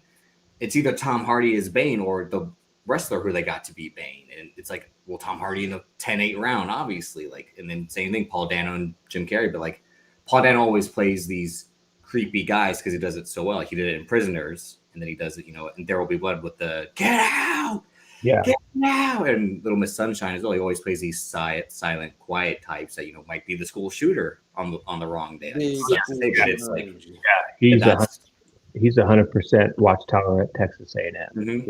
But that's why, and that's why then when he freaks out, because then he actually thought like, I thought we were working together. Like that. He's so let down by, and that's why. And then him just singing Ave Maria is almost, to me, it was comedic the second time because I knew it was coming, but it was frightening the first time because he's just like singing to him, and it's like, what the hell? And like so, like Pattinson's eyes, like he turns from him being worried to like this guy literally is a lunatic. Like, This is the real what else does he have? My favorite scene probably would be the first opening as well because the narration sets it up perfectly of like this is what Gotham City looks like and this is his presence and him being the specter that looms over. Again, they sign the signal to the sky, the helicopters cover it, and then everyone sees it, like the kid drops a spray paint and goes in. He's like, I'm not going back to get it. Like he could be in there. And then he finally literally comes out of the shadows when the gang's about to beat up that the subway passenger. Well, too, and you saw like it had a lot of little scenes that carried weight. Like at the end when they're on the motorcycles and they split. Yeah. Right. Like that also has a great ending too. Yeah. Again, the very like, because he was also making a crime thriller, kind of a love story as well. Again, two people on opposite ends coming together, and ultimately they can't be together. She actually wants a real life. He wants this life. Hey, right, man. I've seen an animated movie with Batman eventually gonna get her. Don't worry about it. No, I know that's what I'm saying. She'll come back, like I said, at some point, and it's no different. I mean, that motorcycle scene when they split reminded me a lot of that scene when Bale and Hathaway are together at that cafe, and he sees Alfred, and he doesn't see anything. Like it had that kind of like emotional weight. Yeah, that emotional weight with it, right?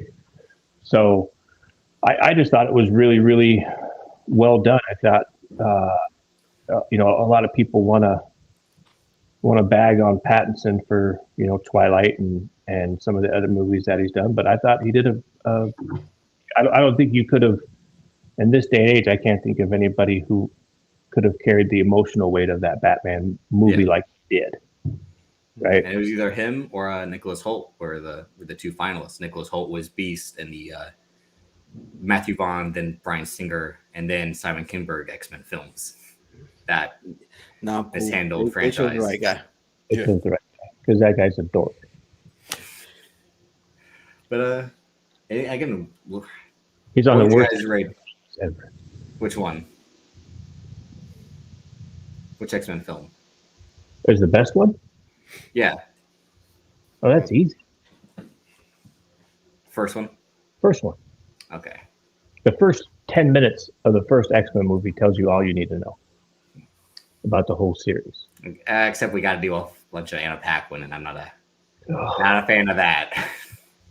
But that first 10 minutes of seeing Magneto as a child in Nazi Germany to them being at the Smithsonian tells you everything you need to know about the whole franchise. It took a long time to come back to that scene too, which I liked, actually. Mm-hmm. And it's so well narrated with Xavier, that's the best two actors I've ever acted in a comic book movie. I have to take a number 2. But like the best line ever in any superhero movie is "We are the future, Charles, not them." Like that right there sets the tone for the entire franchise. Yeah. Hey man, Magneto is Malcolm X. Yeah. Mm-hmm. That's why it's so tough for them to figure out how they're going to do Xavier and Magneto in the MCU. You know what? Y'all saying two things, so they asked Denzel. Put your hands about off that. I was about to say, he's like, get your hands off I can't even move my legs and get your hands off. Hey! I'm telling you right now. Yeah, Cyclops. He's the one. That's the leader right there. Don't you think I can control your mind? Like, I'll read your thoughts. You gotta block that. You gotta block that shit. I hate Cyclops. Alpaca. Yo, all right.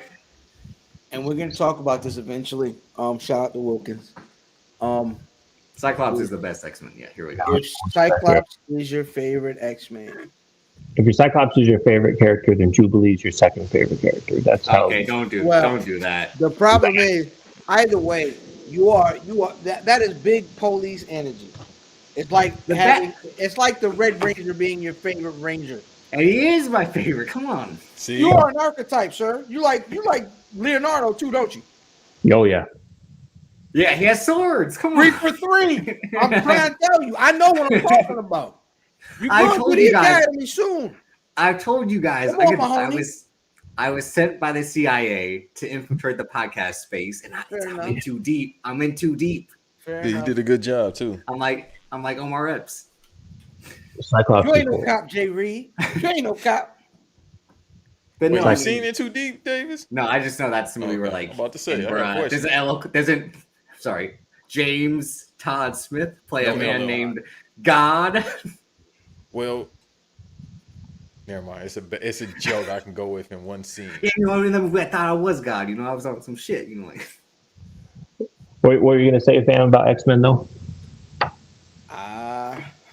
Well, I don't know. We went too far off the path. I'm gonna be honest. Yeah, we did. No, about Cyclops. Yeah, just Cyclops. Yeah, no. That if he's saying if you like Cyclops, you're a cop because like he's he's the Boy Scout. Like Xavier said, we gotta do this. We gotta do. And then he's mad that he's a cuck because Wolverine wants Jean Grey. But again, I've said it last week. I said it the week before that. I said it this week.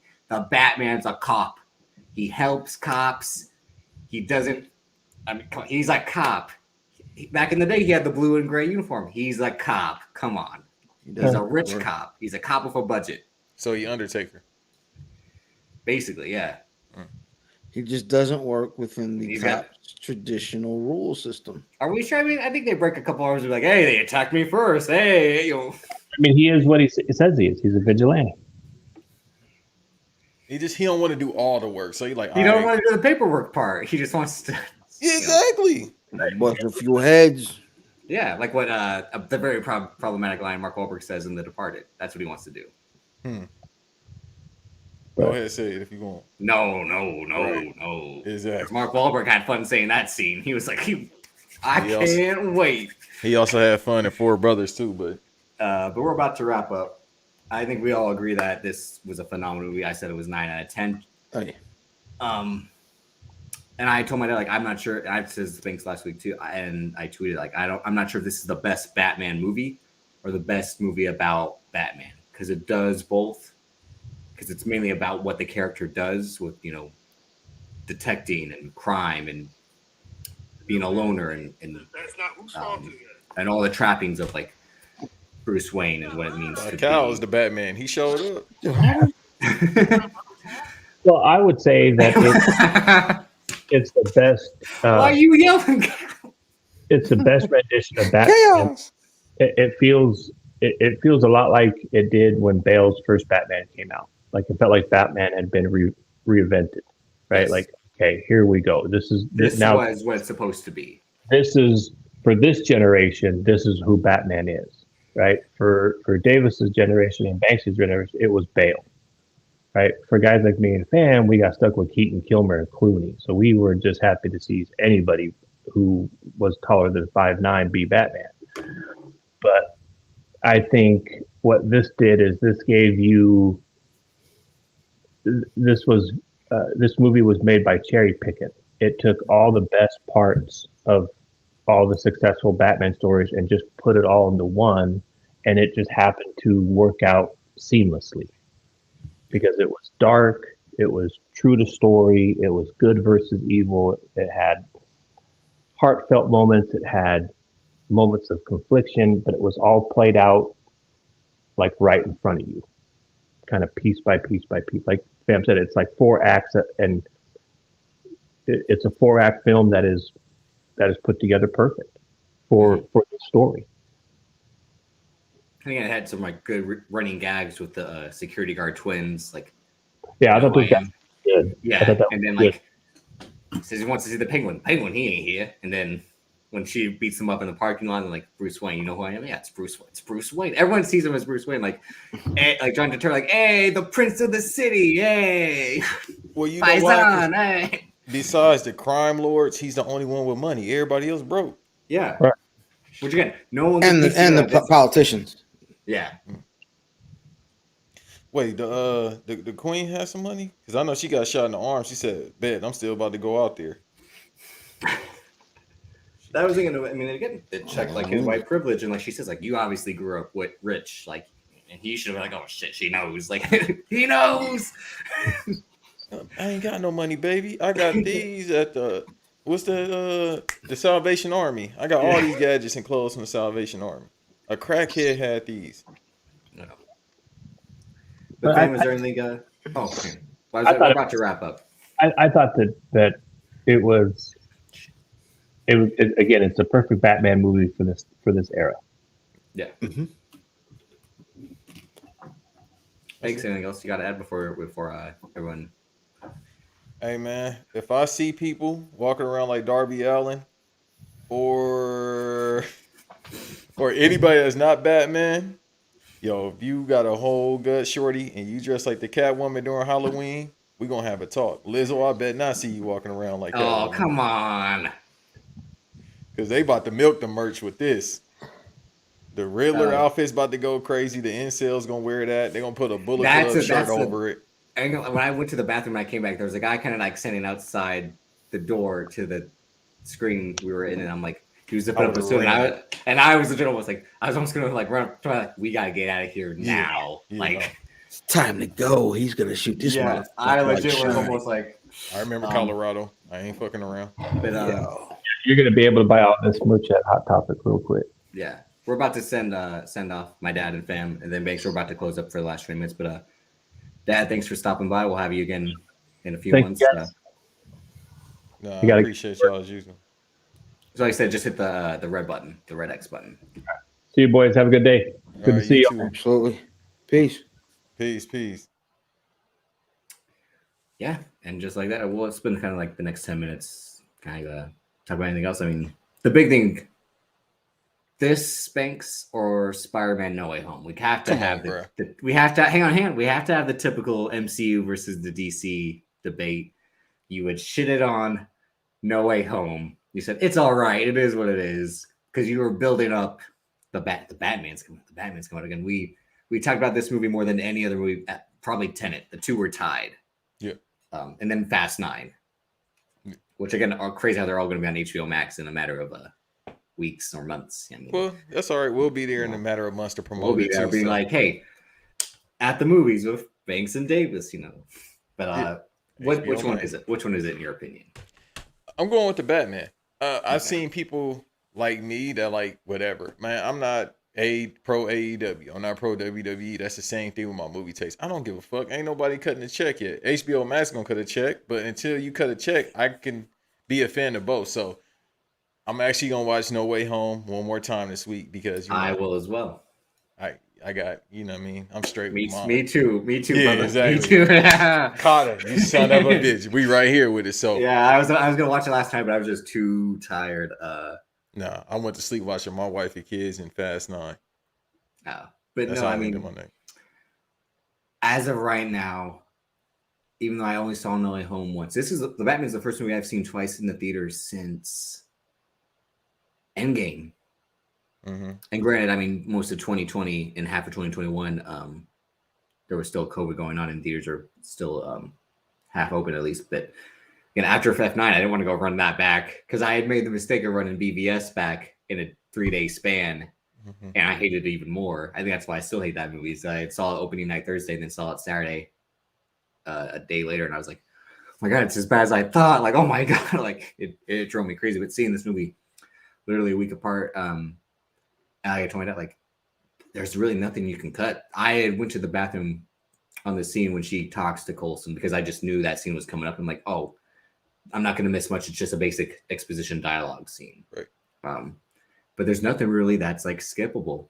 It's again concise, tightly written. I mean, it's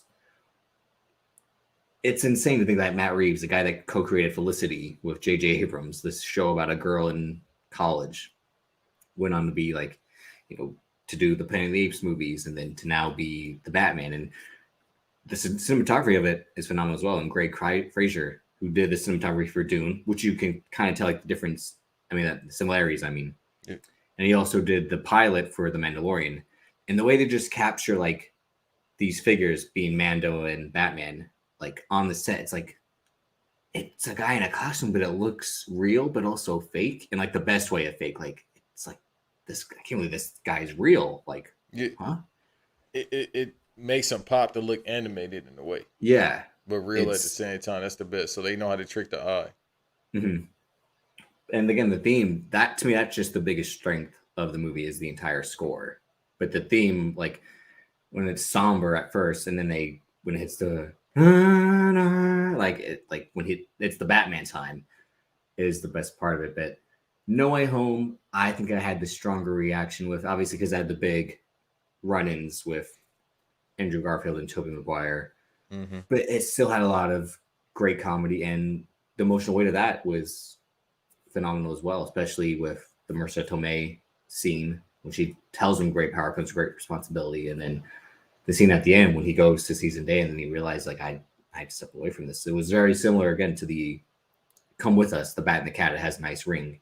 Mm-hmm. And he tells her like no, but he wants to say yes, but he can't. He's like, I gotta fix this before I can even do something else. But even then, he still wouldn't want to go because this is all he wants. Mm-hmm. But again, you gotta be a stupid motherfucker to run out on to say no to Zoe Kravitz. I mean, come on. I mean, man, you got responsibilities. I understand that. You feel me? You want to go kick it with Shorty? We up. I'm up a couple $1 billion from the family money, and I could just leave this hellhole. But my son, like, hey, bro, I ain't running from destiny, so Yeah. hey, He can't said, have like, I don't everything, care. but I want everything. Yeah. He said, I don't care if I die, Alfred. You know. I don't care. This fucking sucks anyway, bro. Yeah. And he just shows up and like in there, he's like, oh. But no, I mean, like I said, as much as I was hating on it in just terms of like I think people were overhyping it. Again, the scene where we hear him eavesdropping on the police conversation, that matters so much more in the movie when you see that cop's addicted to him when he's the Batman. That's when like people just react like, oh yeah, it's kind of like, Bruce Wayne. But like when you see the cops like, you freak, like letting him in here, Lieutenant. And the scene of him running was just kind of like hilarious, running through the police department. But like once you find out he has to punch Commissioner Gordon to like the plan is to get him out. Mm-hmm. I'm saying it was that when I'm like, you got to see the whole picture to fully appreciate. Don't like just pick and choose. I think No Way Home you can kind of do that because the Doctor Strange part of it is kind of its own story as well. A reluctance of him being the mentor because Tony Stark's gone. Doctor Strange is kind of taking that role. But it's still, like I said, it delivered it. It's a 9 out of 10 for me. I don't think the only reason it's a 10 out of 10 is just kind of getting the length, but it needs to be 2 hours 55 minutes. I was telling my dad, I think Warner Brothers kind of backed themselves in the corner due to the Snyder Cut backlash in terms of it not being released. So now I have to give these directors leeway to make the movie their way. Yeah. And like I then said, we got to remember it's extended cut coming out as well. I don't know what. Like, I'm like, what else can you add? Like, well, the stuff at the end with the inmate that's supposed to be in more. Other than that, I don't know. Yeah, that's what they took out because initially, like I told you before, it was so many different cuts of it where they was supposed to have more scenes with him, but they just left it out just because it was like, and I think it's perfect this way. I think it's perfect. So yeah, the extended version of it, I think if they would have added on, it probably would have took away from the reveal at the end, or it probably wouldn't be as fire. And I loved it. Like, yeah, because it would have been too predictable.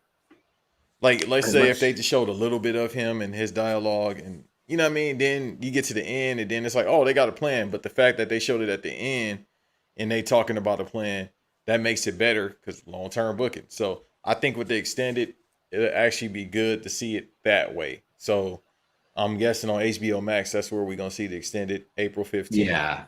Yeah. And I love that scene as much as I'm always like, oh, we don't need another Joker.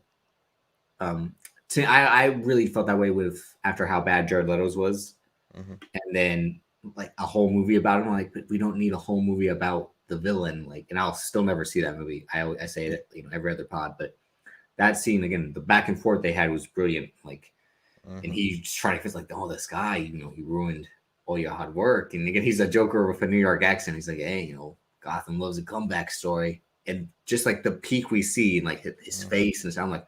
He almost looks deformed in like a psycho clown Pennywise type of way. And I'm like, oh shit. I think this is probably like what he felt. It's like the Ace chemicals or whatever, right? To get the damage. I'm like, and Barry Keoghan, he was a terrific actor in Dunkirk. Like I said, he was the best part of Eternals. He was the only part where I was like, even though a lot of times he was like his accent was on 11 because he is Irish, but just when he was like, he had that scene was like, I can control them. I can save this world by stopping them from themselves, and you won't let me do it.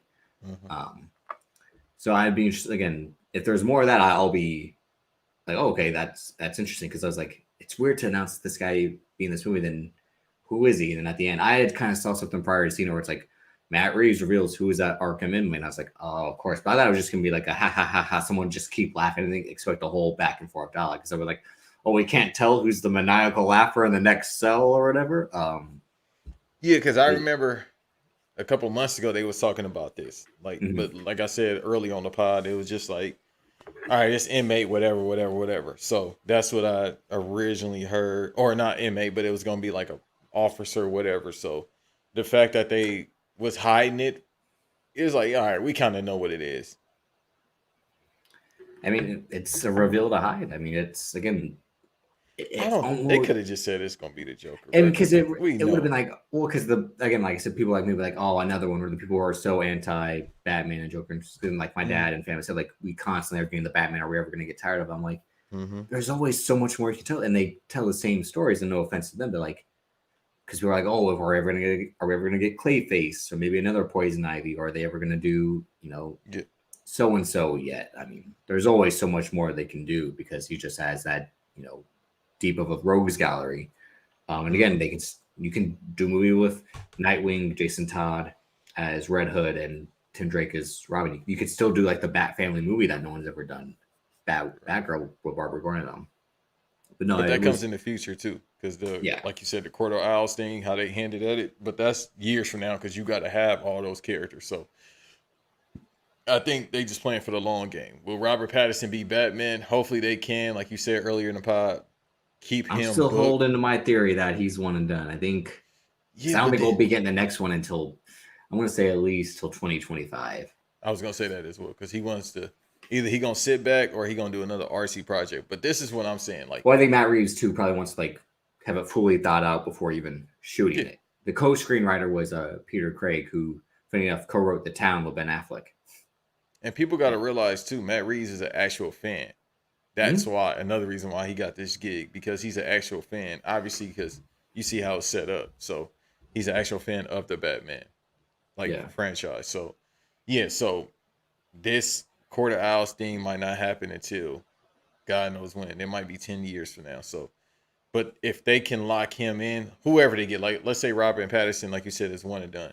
You got to get somebody that could lock in, because you can't keep recasting the Batman. Like, bro, eventually it's like, yo, you getting good people, it might start to dwindle down a little bit. So if you can get them in long-term contract, like, yo, even if it's gonna take you 3 years to do the next movie, that's fine. Because as of today, worldwide, they made over 400 million, if I'm not mistaken. Yeah, I think it's to the 400, 500 range. I think. Yeah. Yeah.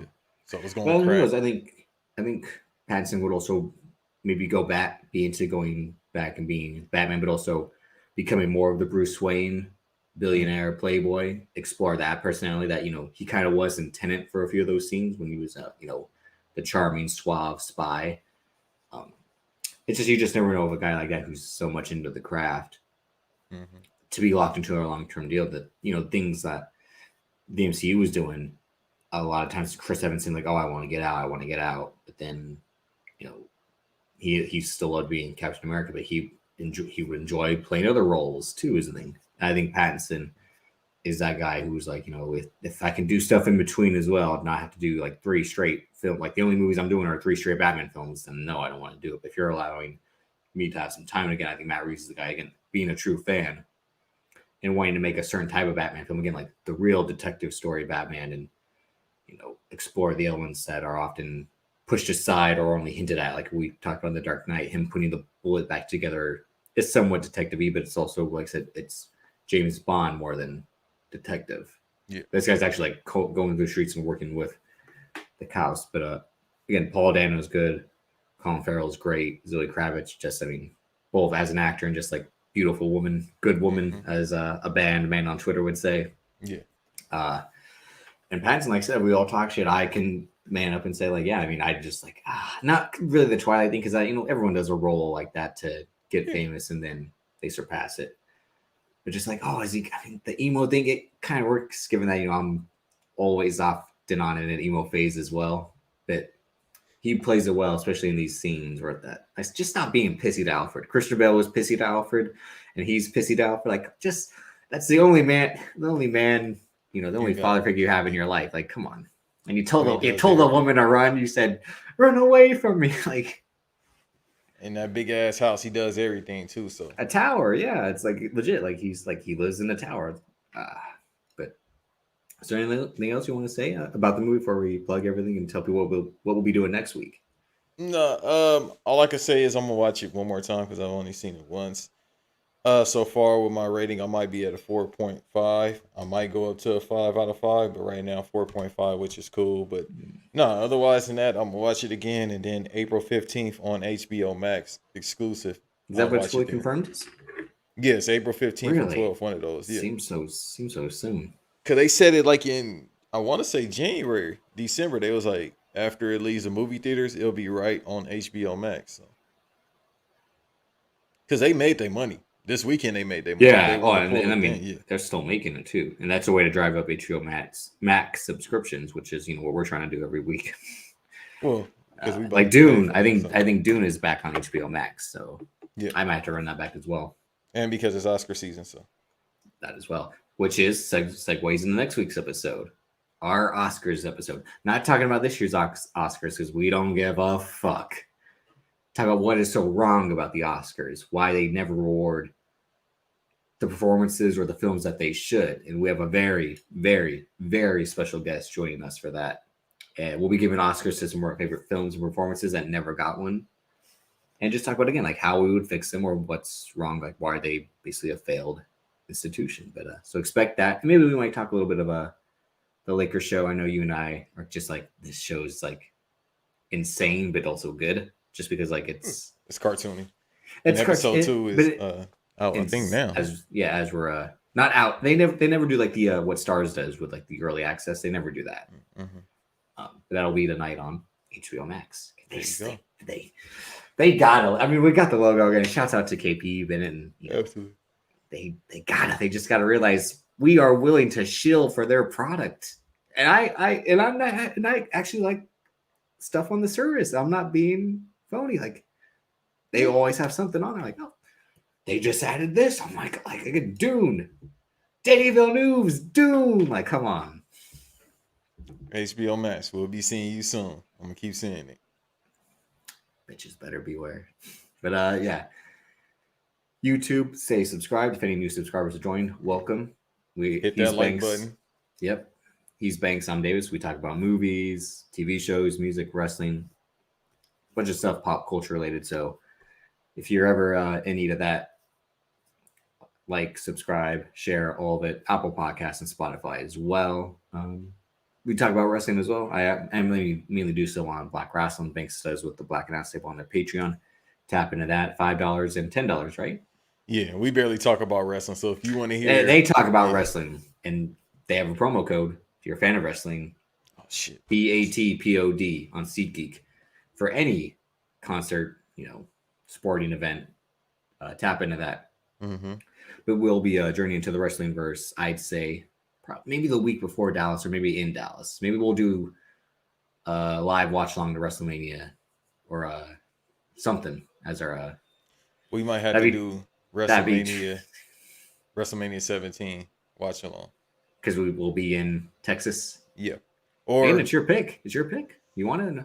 Yeah, we got to do that, or we might have to do the pay-per-view with Undertaker versus Shawn Michaels, because that was in Dallas.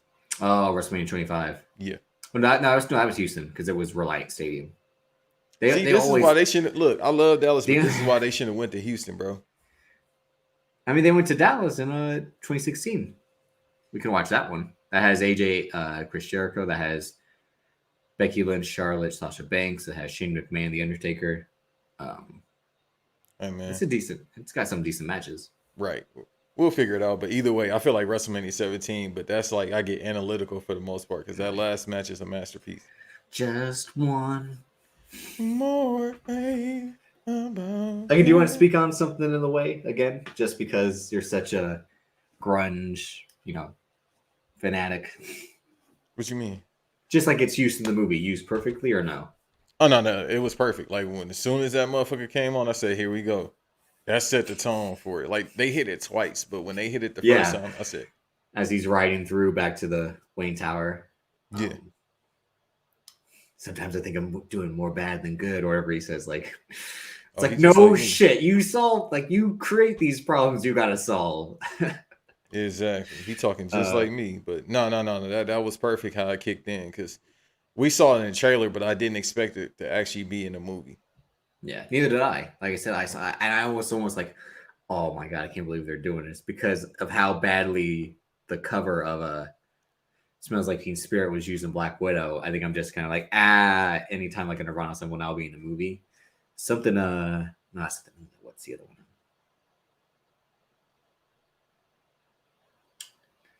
Come As You Are was used perfectly in the Defenders trailer. Mm-hmm. It hyped me up as fuck for that show, and that show was fucking trash. I can't believe how bad that was. Mm-hmm. But they used Come As You Are perfectly in that trailer. But yeah, I don't have much to say. I mean, Antonio, we loved it. So relax. Do I think it's better than Spider-Man No Way Home? No. And like I said, I think it's one of the best comic book films ever, not the best. And as in terms of the best Batman films, it's either 1A or 1B or 1 or 2. I still can't decide, because we just rewatched The Dark Knight. Recency bias might make me say this over The Dark Knight. Now that I'm thinking about it, I haven't seen it twice. Just because, again, it sets everything out and it covers all its bases. Mm-hmm. And then all of the performances are good. There's not a bad performance in it. I'm trying to get anything else we got to talk about before we finish up. That might be it. We go run back the archives. We've got some good episodes there with some great guests. I forgot to shout out Black Variant, and they've been on the Batman for 2 weeks. hype as well. Shouts out to Van and X. But when we were talking about guests on our PSA to debut the logos, I forgot that they were on. We might have to run that back. We were on their Patreon earlier in the year. Yeah, tap into that as well. And we discussed the comic book IP in the media as well. We might have to run that in July because we would have the Batman, Doctor Strange, nothing else. I'm thinking Moon Knight, the TV show. Moon Knight, yes, because it's coming at the end of the month. Yeah, so we'll be able to have that. The Boys, the animated version of The Boys, that spinoff series that just came out. I haven't tapped into that yet, but and they just dropped the trailer for The Boys season 3. I haven't watched it yet. That'll be coming. The Boys comes soon. out in June, season 3. In June, so will come out in June. Okay, so we'll be able to talk about 4 things. So yeah, the Injustice League will link back up again for sure to talk about that here on BVD. But shouts to Fam. You can find him on Where's Buffy. Tap into that. Him and Matt. Shouts out to Fam, one of the 3 wise men in my life.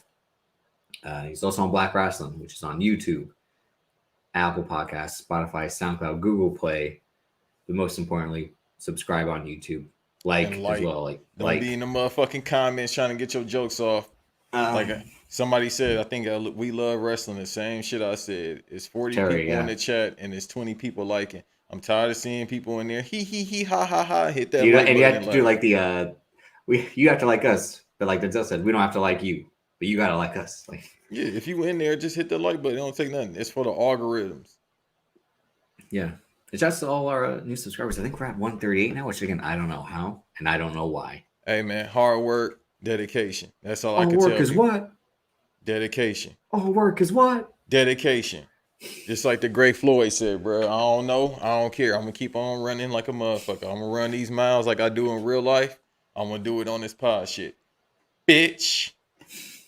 I think we might have to put use the HBO Max logo as the logo for this week's episode. We'll still use our classic one, the one that I made on IG, but since we're talking about an HBO Max related product, we might have to do that. But thank you everyone for tapping in, especially we haven't done a live episode in a while because our commentary tracks, we just like to do that audio wise and keep our Apple Podcasts and Spotify afloat.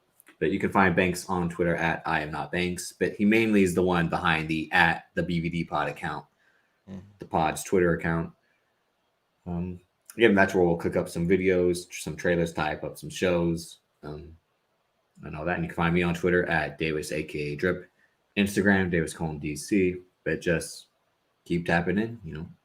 I'm not retiring yet. One day I will. One day I will find the Selena Kyle in my life, and we'll retire off in Bloodhaven or in Italy. But until then, we got the Pod City needs us.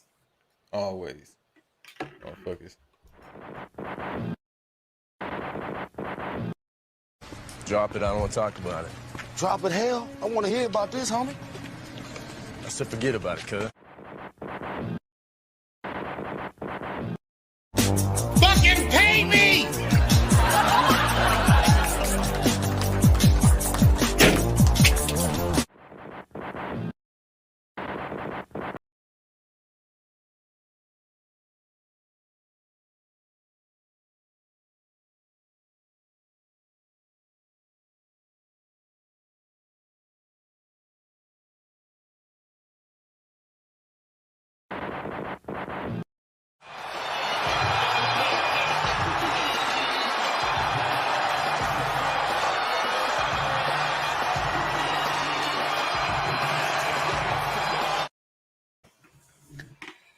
Bye, motherfucker.